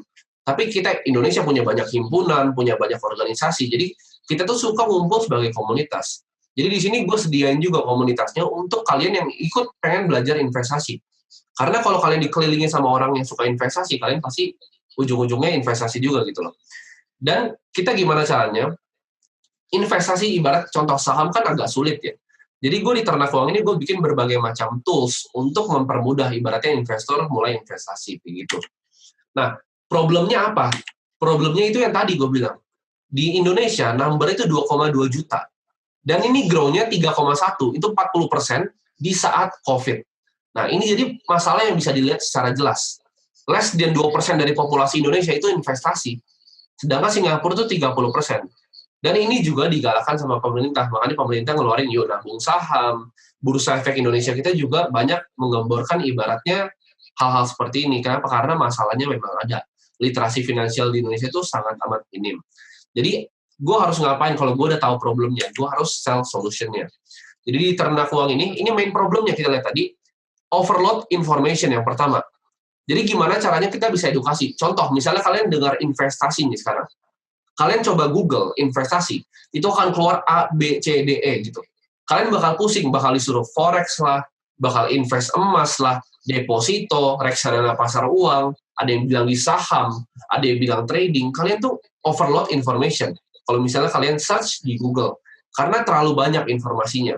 Jadi even partner bisnis gue yang bikin Ternak Uang, dia udah exit startupnya namanya Wellness di $2 juta valuasinya. Dia sampai sekarang pun masih bingung, investasi duitnya tuh kemana sebelum ketemu gue. Kenapa? Karena overload information. Dia pikir, oh bisa di forex nih, oh bisa di deposito aja kayaknya lebih bagus. Jadi gue condense semua informasi tadi ke dalam satu platform Ternak Uang ini. Yang kedua, kita engage. Karena orang kalau udah belajar, orang Indonesia punya tendensi untuk suka tanya. Contohnya seperti Q&A di webinar kali ini. Orang Indonesia tuh suka nanya. Jadi kita harus bisa engage mereka. Melalui apa? Nanti akan gue jelaskan solusi yang kita jual. Dan yang ketiga, kita empower. Karena mereka akan bingung. Mereka nggak berani untuk mulai investasi. Mereka takut rugi, takut apa. Nah, ini kita empower di Ternak Uang. Nah, solusi pertama kita apa? Ini yang pertama, kita jual on-demand video platform. Jadi kalau kalian tahu mungkin masterclass, pernah dengar nggak mungkin kalian masterclass? Masterclass itu, jadi dia jual dari Stephen Curry dan lain-lain, dikondens jadi satu. Ini kita bikin masterclass tapi untuk investing di Indonesia. Jadi kita copy model yang udah works di luar negeri. Kita nggak so ide. Kita nggak bikin sesuatu yang dari nol. Tapi kita coba copy sesuatu yang udah pernah ada dan udah berhasil. Kayak gitu. Nah, engage-nya lewat apa? Kita punya forum di website kita. Dan kita juga punya grup Telegram yang sekarang salah satu yang paling besar di Indonesia. Ada 23.000 komunitas yang ingin investasi, seperti itu. Karena gini, orang Indonesia itu ada dua hal yang sangat tabu dibicarain di Indonesia. Yang pertama adalah seks, dan yang kedua adalah uang, ya kan? Kenapa uang ini tabu? Ibarat kita ngomongin uang aja di meja makan sama keluarga tuh nggak enak gitu loh. Gaji tuh ditutup-tutupin di Indonesia. Itu yang gue pengen ubah sebenarnya, bahwa nggak apa-apa kita ngomongin kondisi finansial kita. Nggak masalah kok. Kita nggak harus ibaratnya harus tutup-tutupin lah, bohong-bohong gaji berapa, sok keren itu nggak perlu gitu loh. Yang penting kita beneran kaya kan, sebenarnya bukan kelihatan kaya. Karena Indonesia memang topik uang itu sangat tabu, nggak pernah diajarin di sekolah. Kita nggak pernah diajarin tax planning kayak gimana. Kita nggak pernah diajarin bayar pajak gimana. Kita nggak pernah diajarin NPWP itu apa di sekolah. Nah, itu yang akan kita bahas di sini gitu loh, bareng komunitas. Jadi mereka tuh bisa saling belajar. Nah, yang ketiga, karena ibaratnya investasi itu kan bukan hal yang mudah untuk orang awam. Jadi kita memang punya analysis tools yang didesain lewat algoritmik. Jadi untuk kalian cari saham-saham yang bagus secara gampang. Jadi kalian investasi lebih gampang. Jadi ini solution yang kita sell ke market gitu loh. Dan yang ketiga, yang terakhir, gue juga ada financial advisory. Kenapa? Karena gue lihat even direktur-direktur. Jadi ada survei yang mengatakan, kalau misalnya direktur, dia survei di dunia ini, direktur itu nggak kerja 6 bulan, mereka akan bangkrut. Kenapa? Karena lifestyle, cicilan rumahnya mahal, cicilan mobilnya mahal. Dia nggak kerja selama 6 bulan aja nih. Uang sisa dia itu langsung dia bangkrut gitu. Dia nggak mampu bayar cicilan-cicilannya. Karena Indonesia itu memang, apalagi terutama di Indonesia ya, kita suka banget spending gitu loh. Baru punya uang dikit udah beli mobil, baru punya uang dikit cicil sana-sini gitu loh. Kita nggak punya dana darurat, kita nggak punya fondasi untuk investasi, asuransi belum punya, dana darurat nggak punya, investasi untuk masa depan nggak punya, dana pensiun nggak punya, tapi udah beli handphone, udah beli mobil, kayak gitu Indonesia. Nah, ini yang gue pengen ubah juga. Jadi gue juga jual jasa financial advisory. Kalau di luar sana itu rate-nya sekitar 2 juta per jam, advisor yang sama gue bikin 500.000 per jam. Same advisor, jadi gue tarik dari financial firm yang mereka kerja dulunya, kayak gitu. Nah, gimana caranya? Lalu gue make it scale melalui apa? Ya teknologi tadi. Jadi di mana orang tuh bisa akses semua video on demand platform kita. Orang bisa akses 24 jam dari manapun, nonton kapanpun, belajar gimana pun. Dan modulnya tuh terus diupdate untuk kalian sampai bisa investasi. Nah, bisnis yang bagus itu harus ada bisnis modelnya. Jadi nggak ada di dunia ini, ibaratnya nggak ada freelance lah di dunia ini. Kalian pakai Instagram, kalau kalian pakai sesuatu gratis, berarti kalian tuh adalah produknya. Instagram dapat duit dari mana? Dari advertiser. Jadi dia lemparin ke kalian itu produknya sebenarnya. Jadi kalau kalian pakai sesuatu yang gratis, berarti kalian adalah produknya. Di dunia ini tuh nggak ada hal yang gratis. Jadi kita harus punya bisnis model. Jadi kalau misalnya jualan baju kan simple ya, jualan baju. Kalau misalnya gue jualan makanan. Kalau produk retail mungkin simple.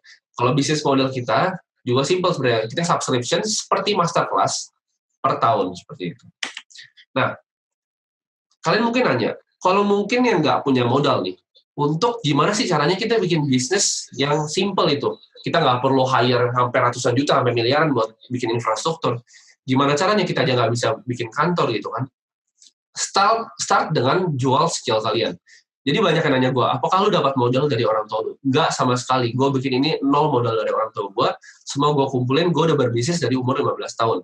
Jadi gue udah cobain jualan retail, jualan pomade minyak rambut, gue udah cobain jualan sedotan dari Cina, gue impor. Gue udah cobain segala macam bisnis. Yang paling gampang adalah menjual skill kalian. Contohnya apa? Misalnya kalian ada yang bisa fotografi. Kalian fotografi, kalian investasi beli kamera. Lalu kalian jual jasa kalian fotografi. Itu uangnya langsung dapat gitu loh. Jadi itu skill yang gampang banget. Contoh, kalian jago, misalnya nih, anak-anak organisasi ya. Kalian tuh punya skill yang kalian nggak paham. Kalian tuh jago banget ngurus event sebenarnya. Kalian bisa aja bikin wedding organizer. Kalian bikin event organizer. Jadi dari skill kalian sendiri, itu nggak butuh modal. Yang jago coding itu lebih gampang lagi. Kalian bikin website. Yang jago finance ngapain? Akuntansi bisa. Kalian bisa jadi CFO di ibaratnya ngurusin. Contoh, misalnya kalian bisa finance nih. Kalian chat aja online shop, bilang, gue rapihin buku lu. Pasti dia mau. Bikin aja, kasih aja gratis gitu. 2-3 kali dia pasti akan bayar. Sama dengan fotografi. Jadi jangan takut kasih value dulu ke mereka gratis. Advertising agency gue awalnya sebelum gue punya klien, gue kasih gratis jasa gue. Sampai akhirnya kliennya nggak enak, lalu dia bayar. Lalu mulut ke mulut gitu loh.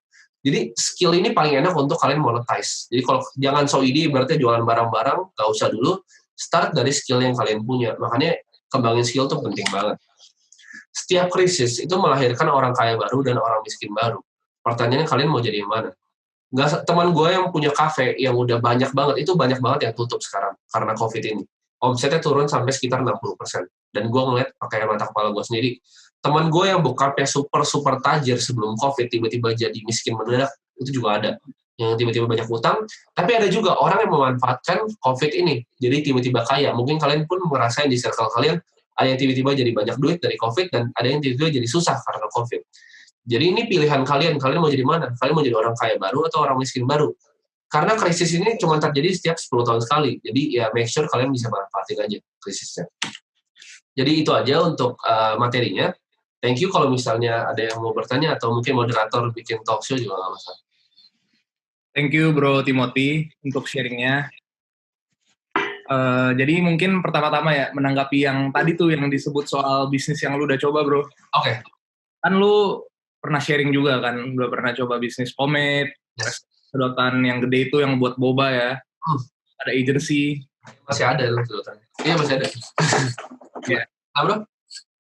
Itu kira-kira gimana Bro lu mulainya? Dan apakah kalau lu memulai sebuah bisnis tuh lu langsung aim bahwa bisnis itu sustainable? Atau ada juga bisnis yang mungkin, wah emang trennya lagi di sini, gue ikutin trennya, tapi nanti kalau trennya udah selesai gue keluar, gue exit dari bisnis ini. Itu gimana Bro? Jadi gue main yang impor itu, bener-bener gue cuma lompat tren doang. Jadi gue impor barang yang lagi tren sekarang, dan gue lompat-lompatin. Contohnya ini, tapi ini udah gue nggak jual, ini udah berapa tahun yang lalu. Jadi ini adalah sedotan yang tadi yang gue bilang, pomade ini masih ada barang yang sekarang. Jadi waktu itu kalau kalian tahu, ini kan pernah tren tuh, stainless steel yang buat boba itu kan, yang warna-warni ini kan. Ini tuh kan ujungnya kalau kalian lihat tuh, ujungnya kayak gini kan. Nah ini nggak bisa ditusuk nih, kalau misalnya kalian beli boba ya kan. Nah, gue lihat itu problem, karena gue pernah beli waktu itu, terus gue bilang, ini gue ribet banget, gue mesti robek dulu, gue tusuk kan. Lalu gue coba kontak pabriknya, gue bilang, bisa nggak dibikin kayak gini nih, lihat ujungnya. Jadi lebih tajam dia. Cukup tajam untuk tusuk boba, tapi nggak tajam untuk nusuk orang. Jadi gue suruh manufaktur, gue bikin yang pertama di Indonesia ini, yang kayak gini. Ini sebelum gue nggak ada yang bikin. Nah, di saat jadi kayak gini, gue bisa diferensiasi. Waktu itu orang jual 20.000. Gue jual ini bisa 40.000. Modalnya berapa? Modalnya 3.000. Tinggi banget marginnya. Jadi memang ada bisnis yang gue jumpin tren-trenan kayak gitu. Tapi ya bisnis yang kayak ini nggak sustainable. Ibaratnya di saat gue bikin kayak gini, orang langsung copy dong. Jadi gue cuma untung di awal, lalu ini nggak sustainable. Tapi sekarang gue lebih aim untuk bisnis yang memang bisa 10, 15, 20 tahun gitu loh. Bisnis yang kayak ternak uang sekarang ini yang bisa sustainable. Ya benar Bro. Jadi mungkin sama kayak tadi Kak Agatha, Yes. berani dan tangkap peluang. Kalau tadi Kak Agatha tangkap peluangnya master, kalau Bro Timothy ini dalam konteks sedotan dia tangkap peluangnya boba ditusuk susah. Nah Bro, kan gue juga tahu nih, lu sebagai investor saham di pasar modal Indonesia, di mana kita tahu kan listed companies di BEI itu ada 600, mungkin hampir 700 sekarang. Tapi kan nggak mungkin kan lu invest di semuanya itu. Pasti lu juga mikir, ini company mana nih, company TBK mana nih yang kira-kira 10-15 tahun lagi masih ada, masih sustain. Yes. Pasti lu nggak mungkin dong mau invest di perusahaan yang mungkin 3-5 tahun lagi udah tutup, udah nggak ada lagi. Yes. Nah, lu seleksinya gimana Bro? Di antara 700 perusahaan yang listed di BEI, lu seleksinya gimana nih? Oke, jadi gue seleksi berdasarkan 3 sebenarnya. Coba gue buka di sini ya. Gue seleksi berdasarkan 3. Yang pertama, harga bisnisnya mahal atau murah. Yaitu valuasinya. Apakah bisnisnya mahal atau murah gitu loh. Kalau kalian yang anak finance pasti tahu, di semua bisnis ada namanya nilai intrinsic atau intrinsic value. Jadi ada market price dengan intrinsic value. Di saat gap ini besar, gue masuk. Yang pertama itu value-nya. Yang kedua growth, pertumbuhan bisnisnya.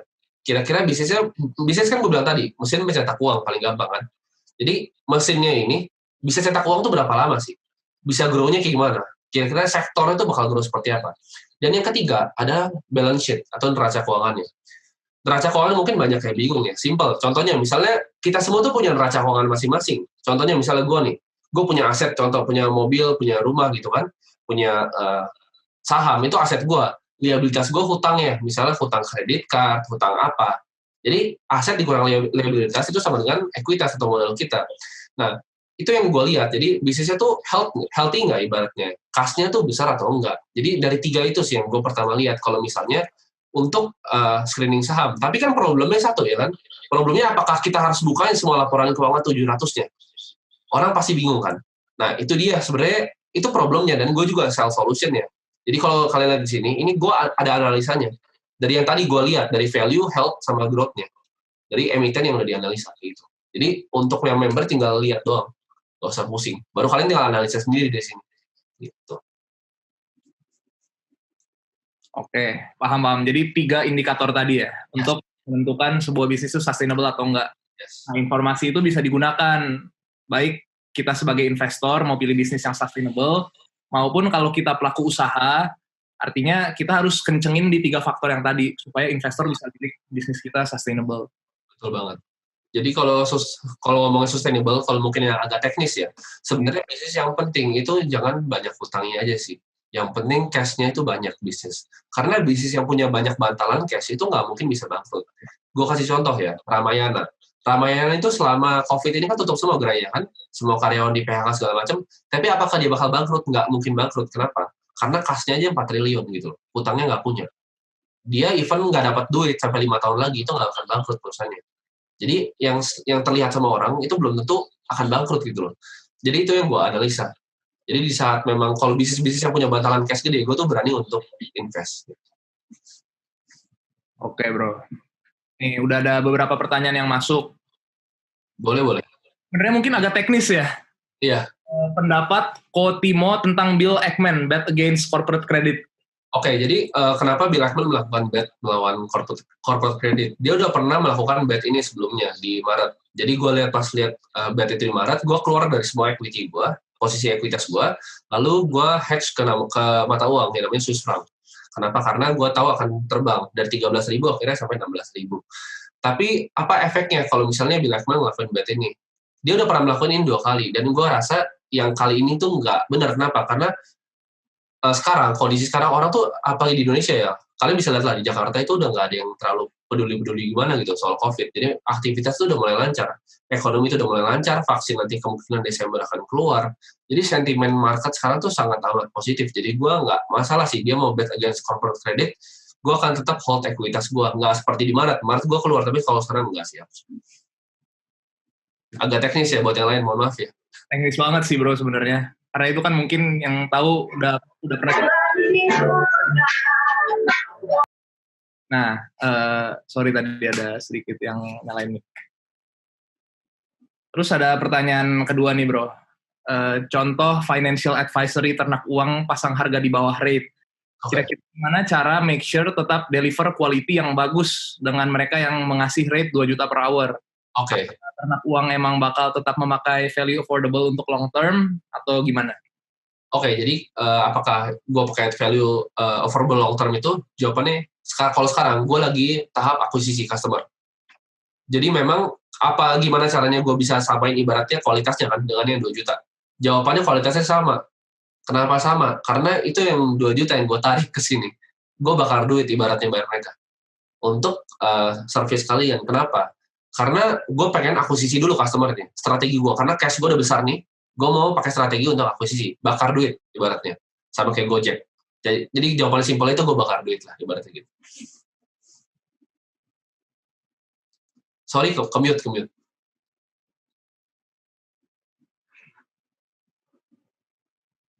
Jadi sama ya bro, yang ternak uang kasih dengan yang kita itu tadi. Oke. Jadi kan tadi juga gue udah bilang bahwa visi ternak uang 10 juta investor.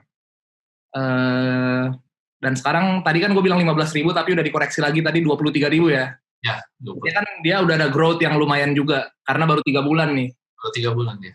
Itu lumayan sih menurut gue bro. Nah, kira-kira gimana lu menanggapi orang-orang yang punya persepsi kayak gini nih? Ini gue contohin aja ya. Ini bukan persepsi gue sebenarnya tapi gue contohin aja. Boleh. Kalau misalnya investor di Indonesia semakin banyak, artinya kan harga-harga saham nanti bakal naik meroket. Terus kalau harga-harga saham udah naik meroket, nanti margin kita supaya gain-nya bisa lebih gede, itu bakal lebih tipis dong kalau investornya udah banyak. Oke. Apakah lebih baik kita yang melek keuangan tuh cuma dikit, kita bisa dapetin lebih banyak, atau yang melek keuangan tuh banyak, terus yang kita dapat tuh jadi cuman kecil-kecil aja kuenya bro. Ini menarik, karena banyak yang nanyain ke gue gini. Misalnya ada kan orang yang jualan, ibaratnya bisnis, jual course untuk bikin bisnis gitu loh. Itu kan nambahin kompetitor mereka sendiri. Kalau gue banyak nanya, kalau lu emang jago saham gitu, kenapa lu buka rahasia lu ke orang-orang lain kan? Simpelnya kayak gitu kan. Ngapain gue ibaratnya buka kartu? Jawabannya simpel, karena saham itu adalah kebutuhan kolektif. Jadi semakin banyak investasi, semakin banyak duit gue. Jadi ini kebutuhan bareng-bareng. Jadi kalau makin banyak kalian share ke teman-teman kalian, nggak ada ruginya. Harga indeks kita akan makin naik, itu nggak ada cap-nya sampai infinity. Sampai kapanpun. Indeks kita akan tetap naik. Dan Indonesia itu indeksnya salah satu yang pertumbuhan paling tinggi di dunia. Jadi kalau kalian lihat, Singapura dan lain-lain, itu invest ke Indo semua. Kenapa? Karena bursa kita tuh sangat amat subur. Bursa kita tuh paling bagus sebenarnya, di antara semua. Hampir satu dunia bursa kita paling bagus. Jadi ini kebutuhan kolektif yang kita bisa untung bareng-bareng. Makanya gue semangat untuk ngajarin kalian investasi gitu.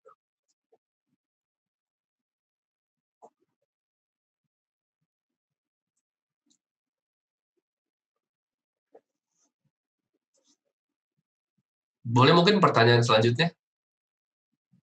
Boleh bro.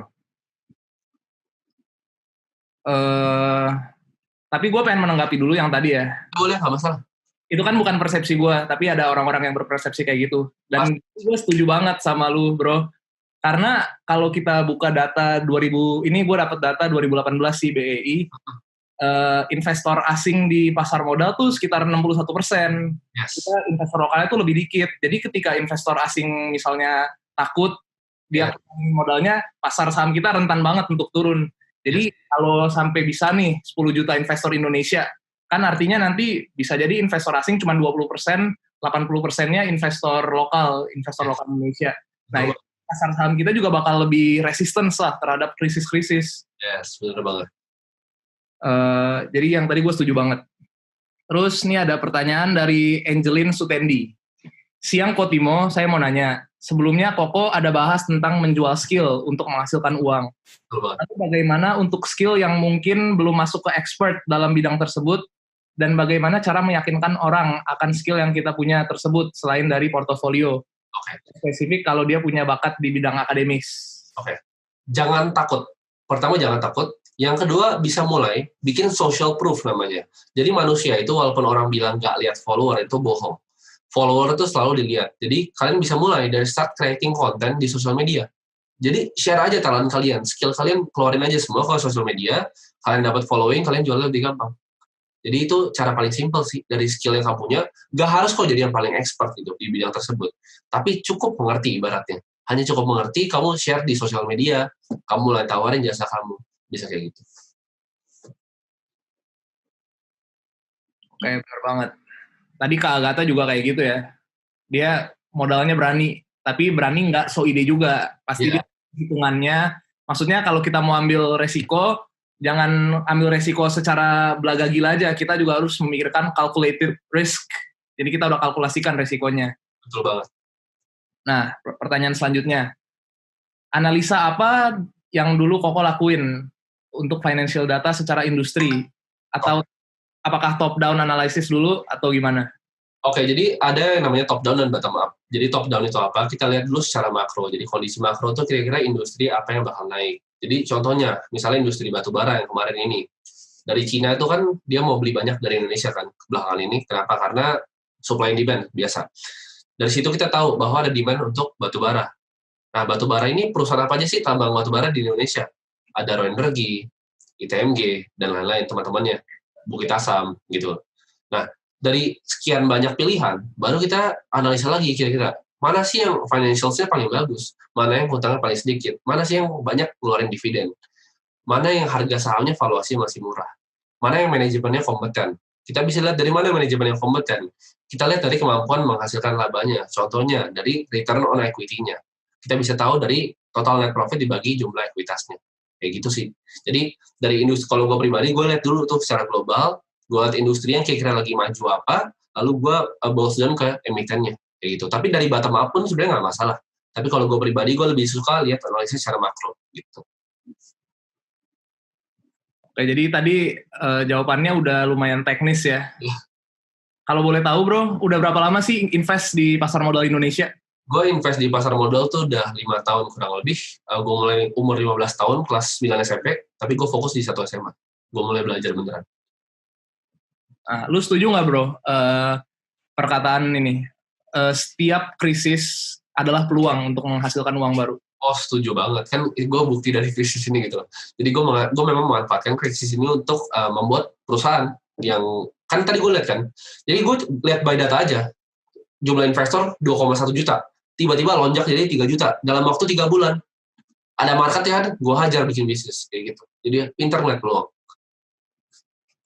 Oke. Pertanyaan selanjutnya. Buku apa yang Koko sarankan agar kita bisa lebih belajar mengenai financial literacy dan starting a business?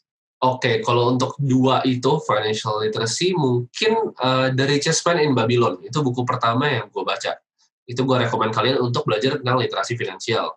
Kalau itu untuk literasi finansialnya ya. Kalau misalnya untuk investing, bukunya The Intelligent Investor, judulnya, itu paling bagus. Dan kalau untuk bisnis, mungkin Zero to One dari Peter Thiel. Itu bagus banget. Ya, jadi mungkin kalau buku yang pertama disebut, The Richest Man in Babylon, itu dia menceritakan soal arcade ya. Mana dia awalnya sama dengan 3 temennya, tapi seiring dengan berjalannya waktu, temennya ini jadi miskin, tapi dianya jadi kaya. Nah, temennya nanya ke dia, apa sih rahasianya bro supaya bisa jadi kaya?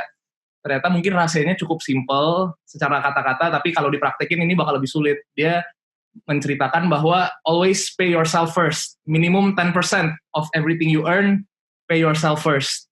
Jadi ketika kita mendapat penghasilan, kan itu bukan uang kita semuanya. Ada berapa persen yang kita kasih ke provider untuk bayarin pulsa kita. Ada berapa persen yang kita kasih ke Pertamina untuk bayarin bensin mobil kita. Nah, terus duitnya yang buat kita, benar-benar buat kita itu, kita kemanain? Mungkin itu ya, buat literasi, buat financial literacy-nya. Yes, betul banget. Kalau yang The Intelligent Investor tuh setuju banget sih, itu buku yang direkomendasiin Warren Buffett juga, jadi udah The Bible of Investment katanya. Dan Zero to One by Peter Thiel itu juga sangat menarik. Itu aja ya 3 ya? Yes, 3 itu aja. Cukup kok itu, asal dibaca dengan dalam ya, 3 itu udah cukup. Dan dipraktekkan. Dipraktekkan gitu. Oke, biasanya Koko lihat berita makroekonomi di mana? Dari Ivan Sidarta nih? Berita makroekonomi banyak kok, dari Seeking Alpha, Motley Fool, dari Zero Hedge juga ada. Banyak kok, kalau berita ekonomi mah banyak. Kalau misalnya untuk Indonesia, coba aja buka website-nya namanya stocks.asia, itu cukup lengkap kok. Terjawab? Apakah terjawab teman-teman yang udah nanya? Boleh komentar di chat.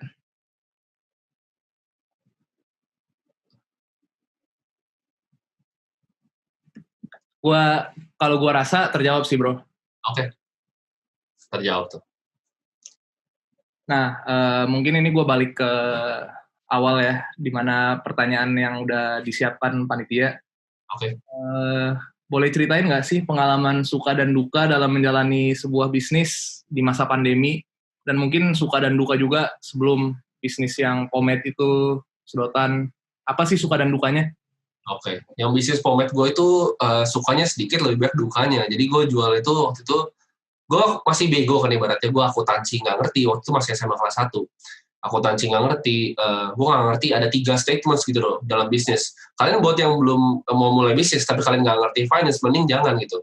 Bisnis itu banyak parts yang kalian harus ngerti. Sebelum kalian mulai bisnis, gue lebih saranin dagang dulu. Kalau kalian mau jualan, itu namanya dagang, bukan bisnis. Kalau bisnis, kalian harus ngerti basic akuntansi lah. Kalian harus tahu bahwa ada cash flow statement, ada income statement, ada laporan laba rugi dan neraca keuangan. Kalian harus tahu ada 3 itu. Nah, waktu itu gue nggak ngerti. Jadi gue dapat uang tuh. Gue kira tuh, contoh nih, misalnya ya, kalian jualan makanan nih. Kalian beli bahan baku nih, misalnya 300.000 dari pasar. Kalian jual harganya 400.000 semuanya. Kalian happy kan? Kalian untung 100.000 itu kalian pakai untuk ngapa-ngapain gitu kan. Nah, itu sebenarnya kalian even nggak untung 100.000, kalian salah. Ada beberapa faktor yang kalian belum pikirin. Contohnya, misalnya gas kalian diapresiasi itu berapa? Itu kalian harus factor in ke dalam jumlahnya. Itu gue dulu nggak ngitung kayak gitu, makanya berantakan banget bisnisnya. Jadi gue kira gue untung, padahal sebenarnya boncos. Dan itu gue pakai party juga, isi untungnya gitu kan. Jadi makin boncos bisnisnya lama-lama. Jadi itu penting banget. Contoh tadi ya, misalnya kalian jual makanan nih, pasti kan ada beberapa yang udah coba tuh jualan makanan. Kalian modal 300, jual 400, kira untung 100. Salah kalian belum bayar diri kalian sendiri. Misalnya nih, kalian koma nih. Kalian tiba-tiba koma nih, amit-amit. Kalian harus gaji orang untuk gantiin kalian masak dan ke pasar kan, ibaratnya. Harga itu berapa? Misalnya 70.000 ya. Kalian gaji misalnya 70.000 orangnya. Untung kalian tinggal 30.000. Depresi kompor, biaya masuk kalian masuk parkir ke pasar kalian nggak hitung, biaya bensin kalian ke pasar kalian kagak hitung. Bisa aja itu totalnya 400.000 gitu kan semuanya. Kalian nggak ada untung sama sekali itu bisnisnya. Jadi itu yang kalian harus factorin. Oh berarti gua harusnya jual mungkin 500.000 gitu, biar ada marginnya. Itu hal-hal kecil kayak itu sih yang bikin gue boncos gede waktu itu. Nah itu yang pertama. Jadi gue ngambilin duit untuk uang pribadi. Itu kesalahan pertama. Kesalahannya apalagi gue nggak bayar pajak. Jadi gue nggak ngerti waktu itu yang namanya custom segala macam itu kena pajak. Gue kirim banyak tuh, gue stok di ruang tamu kan, tukang pajak ketok pintu nanya, gue nggak bayar kan. Akhirnya ya urus panjang, gue harus tutup usahanya, makanya gue berhenti waktu itu. Kalau yang sedotan itu, gue lumayan untung besar itu marginnya karena gue masuk partai besar dan gue yang pertama main waktu itu. Jadi itu kebetulan gue untung besar waktu dia impor itu. Lalu gue bikin yang advertising agency ini. Jadi gue jualin jasa gue, karena gue pikir gini, gue jago marketingin pomade gue jago marketingin sedotan gue. Jadi gue memang kayaknya jago marketing gitu kan. Lalu apa yang gue lakuin, gue bilang ke business owner, gue bisa gedein loh omset tuh. Siapa yang nggak tertarik kan? Ibarat gue bikin videonya, lalu gue iklanin di Facebook Ads, mereka pay gue retainer per bulannya. Waktu itu gue masih baru selesai SMA, jadi gue waktu itu ada beberapa job juga, gue juga ngambil wedding organizer di Sabtu Minggu, gue juga pernah jadi agen properti tapi nggak berhasil. Jadi yang berhasil tuh bisnis gue dan yang advertising agency ini. Jadi waktu gue baru awal lulus kuliah semester 1 lah di BINUS gue waktu itu, gue dapat uang income sekitar 30-35 jutaan. Itu bersih per bulannya dari bikin agency. Jadi itu yang ngebikin gue, ternyata lebih gampang gue jual skill. Walaupun itu gue capek banget, itu kerja rodi dari pagi malam, ketemu klien segala macam ya. Suka dukanya di situ sih. Gue hujan-hujanan ketemu klien, gue videoin datang ke pabrik baju gitu kan. Gue ada klien clothing line, gue datang mesti ke pabriknya, gue syuting kayak gini capek itu berjam-jam gitu. Edit sendiri malam-malam. Jadi ya itu sih suka dan dukanya. Tapi itu proses yang gue senang. Tanpa itu gue nggak mungkin bisa bikin bisnis yang kayak sekarang. Jadi gue belajar dari kesalahan gue yang tadi itu. Dari kesalahan di finance, gue nggak ngerti. Jadi di agensi gue udah mulai gue rapihin. Jadi kalau deal tuh harus pakai MOU segala macam. Jadi ya perkembangan sih proses. Kalau suka dukanya kayak gitu. Kalau misalnya bikin bisnis di pandemi sekarang, mungkin dukanya kantor gue kagak bisa dipakai padahal udah bayar sewa, itu mungkin dukanya satu. Tapi sekarang kayaknya udah boleh. Jadi semuanya work from home. Selain itu gue senang-senang aja sih bisnis selama pandemi ini, nggak masalah. Oke, jadi semua suka dan duka itu mengantarkan seorang Timothy Ronald menjadi lebih dewasa lah dalam berbisnis. Betul banget.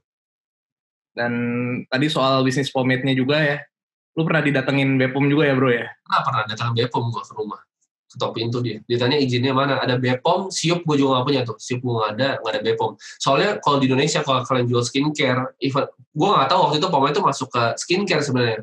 Jadi kalau apapun yang ditaruh di tubuh itu harus lulus Bepom, dimakan atau ditaruh di tubuh. Nah itu gue kagak tahu, kagak ada izin, gue main jualan aja gitu. Gue ngambil waktu itu gue ngambil barangnya Suavecito sama Fix Clay kalau kalian tahu.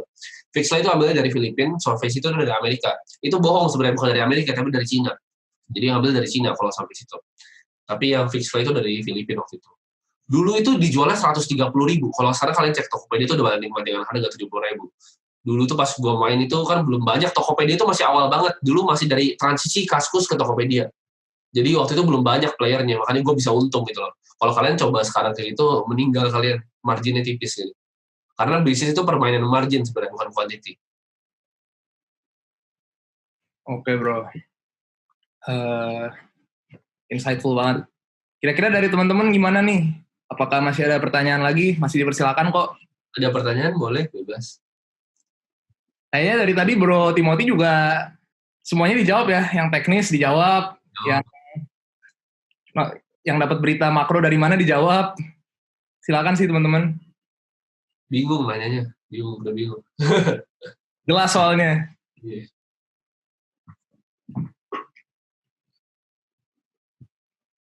Mau tentang bisnis juga terserah, investasi juga nggak masalah kok yang mau belajar. Nih ada pertanyaan dari Irfan Sidarta. Ya. Ini udah dijawab sebenarnya. Jawab tadi. Dari value, pertumbuhannya, dan health-nya. Sehat bisnisnya atau enggak gitu. Bahkan tadi sampai dibuatin algoritmnya, jadi semua emiten ada tuh. Iya, jadi gue bikin algoritmanya untuk nyari itu.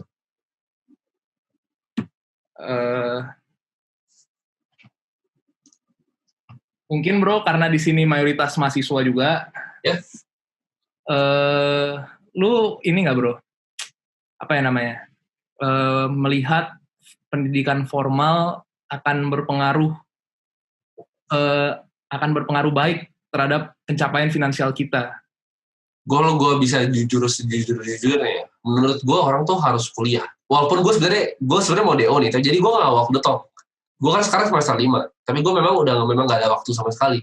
Karena kan mesti absen, mesti ujian segala macam. Tapi gue tetap percaya bahwa kalian tuh harus kuliah. Karena mau gimana pun, walaupun gue ibaratnya semester 5 gue IP jelek gitu loh. Gue hire orang di perusahaan gue, itu IP-nya harus bagus. Karena itu yang pertama dilihat.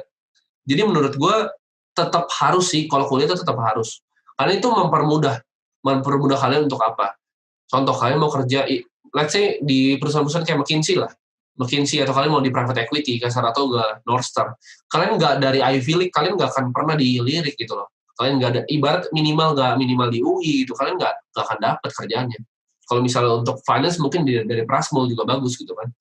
Jadi kalau kuliah menurut gue kalau sesuai dengan karir kalian itu sangat amat penting, kayak dokter contohnya, kayak lawyer, kayak finance itu penting dengan kuliah. Tapi kalau kalian yang mau coba usaha sendiri ya nggak apa-apa sih sebenarnya, nggak kuliah asal jangan nggak kuliah sih, jangan kayak gue, jadi ikutin gue, harus tetap kalau kuliah kalian. Oke bro, mungkin kita udah cukup. Dari tadi juga udah dikasih penjelasan yang detail. Kita mengucapkan terima kasih atas kesediaannya hadir di sini, memberikan sharing-sharing, dan mungkin kalau boleh bro kasih penutup, kira-kira apa sih saran yang bisa diberikan untuk semua participants di sini supaya mereka tetap konsisten, tetap persisten, terutama di masa pandemi kita sekarang ini.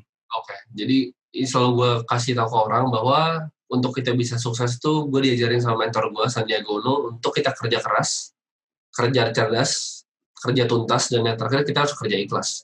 Jadi kalau kita punya 4 itu, pasti sukses kok. Yang penting kalian kerja keras tadi, tapi kerja keras dan nggak kerja cerdas. Harus dua-duanya. Jadi jangan pilih salah satu. Tiga-tiganya sama ikhlas, dan yang terakhir adalah tuntas. Jadi kebiasaan orang kan biasa nggak nyelesain sampai akhir kan. Lalu kalian harus bisa mulai untuk selesai sampai akhir. Apa yang kalian mulai ya selesaikan gitu. Dan yang mungkin terakhir, jangan fokus di faktor eksternal. Contoh faktor eksternal tuh faktor yang kalian nggak bisa kontrol, yang di luar kendali. Contohnya kalian pandemi, kalian malah nyalain, wah pandemi gue nggak jadi bisnis. Padahal bisnis itu tergantung kaliannya aja. Jadi jangan pernah ibaratnya salahin faktor-faktor yang di luar. Kalian fokus di kalian. Ibarat nyeberangin lautan nih. Pandemi itu ibarat angin gitu loh, hujan. Misalnya ada kejadian apa itu, anggaplah angin dan hujan. Tapi kalian tuh kapalnya. Ya kalian perbagus kapalnya aja. Kalau kapalnya cukup bagus, cukup gede, mau angin kayak gimana pun kalian bakal tetap bisa lurus gitu. Itu sih saran dari gue. Thank you untuk saran-sarannya. 4A's by Sandi Uno. Yeah. Oke, jadi untuk penutup, boleh teman-teman nyalain kameranya lagi karena kita akan ambil foto lagi. Mungkin dari Gudang Kerja bisa memberi aba-aba.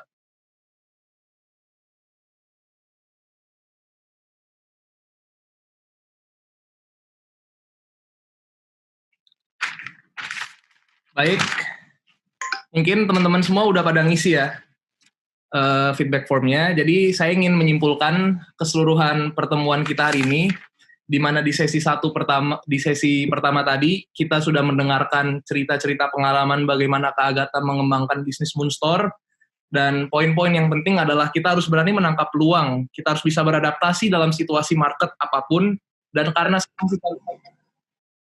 sekarang kita berada di era yang serba instan, semuanya mudah dan virtual sudah sangat maju, kita harus bisa mengutilisasi kemudahan-kemudahan tersebut supaya bisa lebih berdampak pada bisnis kita. Dan juga Kak Agatha menekankan bahwa untuk membuat sebuah bisnis yang sustainable, diperlukan 3 faktor utama, yaitu brand presence, ekosistem, dan komunikasi. Kita harus bisa berkomunikasi dengan bahasanya audiens kita. Dan satu yang terpenting dari Kak Agatha ialah keberaniannya untuk memulai sesuatu. Dan di sesi kedua kita sudah mendengar banyak informasi dari Bro Timothy Ronald terkait literasi investasi, tentang financial intelligence, dan tentang ternak uang, di mana kita harus tahu bahwa money is a perceived value. Jadi uang bukan hanya sebuah alat tukar, tapi dia juga merupakan sebuah harga. Market menghargai sebuah produk itu berapa, itu adalah uang. Dan untuk kita bisa mencari uang, untuk kita bisa menjadi peternak uang, carilah sebuah masalah dan jual solusinya dengan cara-cara detail yang tadi sudah disampaikan. Baik, sebagai penutup kesimpulan, saya ingin mengutip sebuah kalimat. Knowledge is useless if you don't take action. Jadi, semoga semua ilmu baru, insights, motivasi, dan inspirasi yang bersama-sama telah kita dapatkan dari webinar ini dapat bermanfaat dan memicu kita untuk berprestasi dalam bisnis dan karir profesional kita semua. Akhir kata, saya sebagai moderator mengucapkan terima kasih yang setulusnya untuk semua pembicara, semua peserta, dan khususnya kepada Gudang Kerja X Monome sebagai pihak penyelenggara webinar. Semoga kita semua selalu sehat, tetap laksanakan protokol kesehatan, tetap semangat dalam belajar dan mengembangkan diri menjadi lebih baik, dan yang terpenting, keep consistent, persistent, and be aware of opportunities during the pandemic. Saya Tolo Matthew Nisiel, pamit undur diri. Terima kasih teman-teman semua.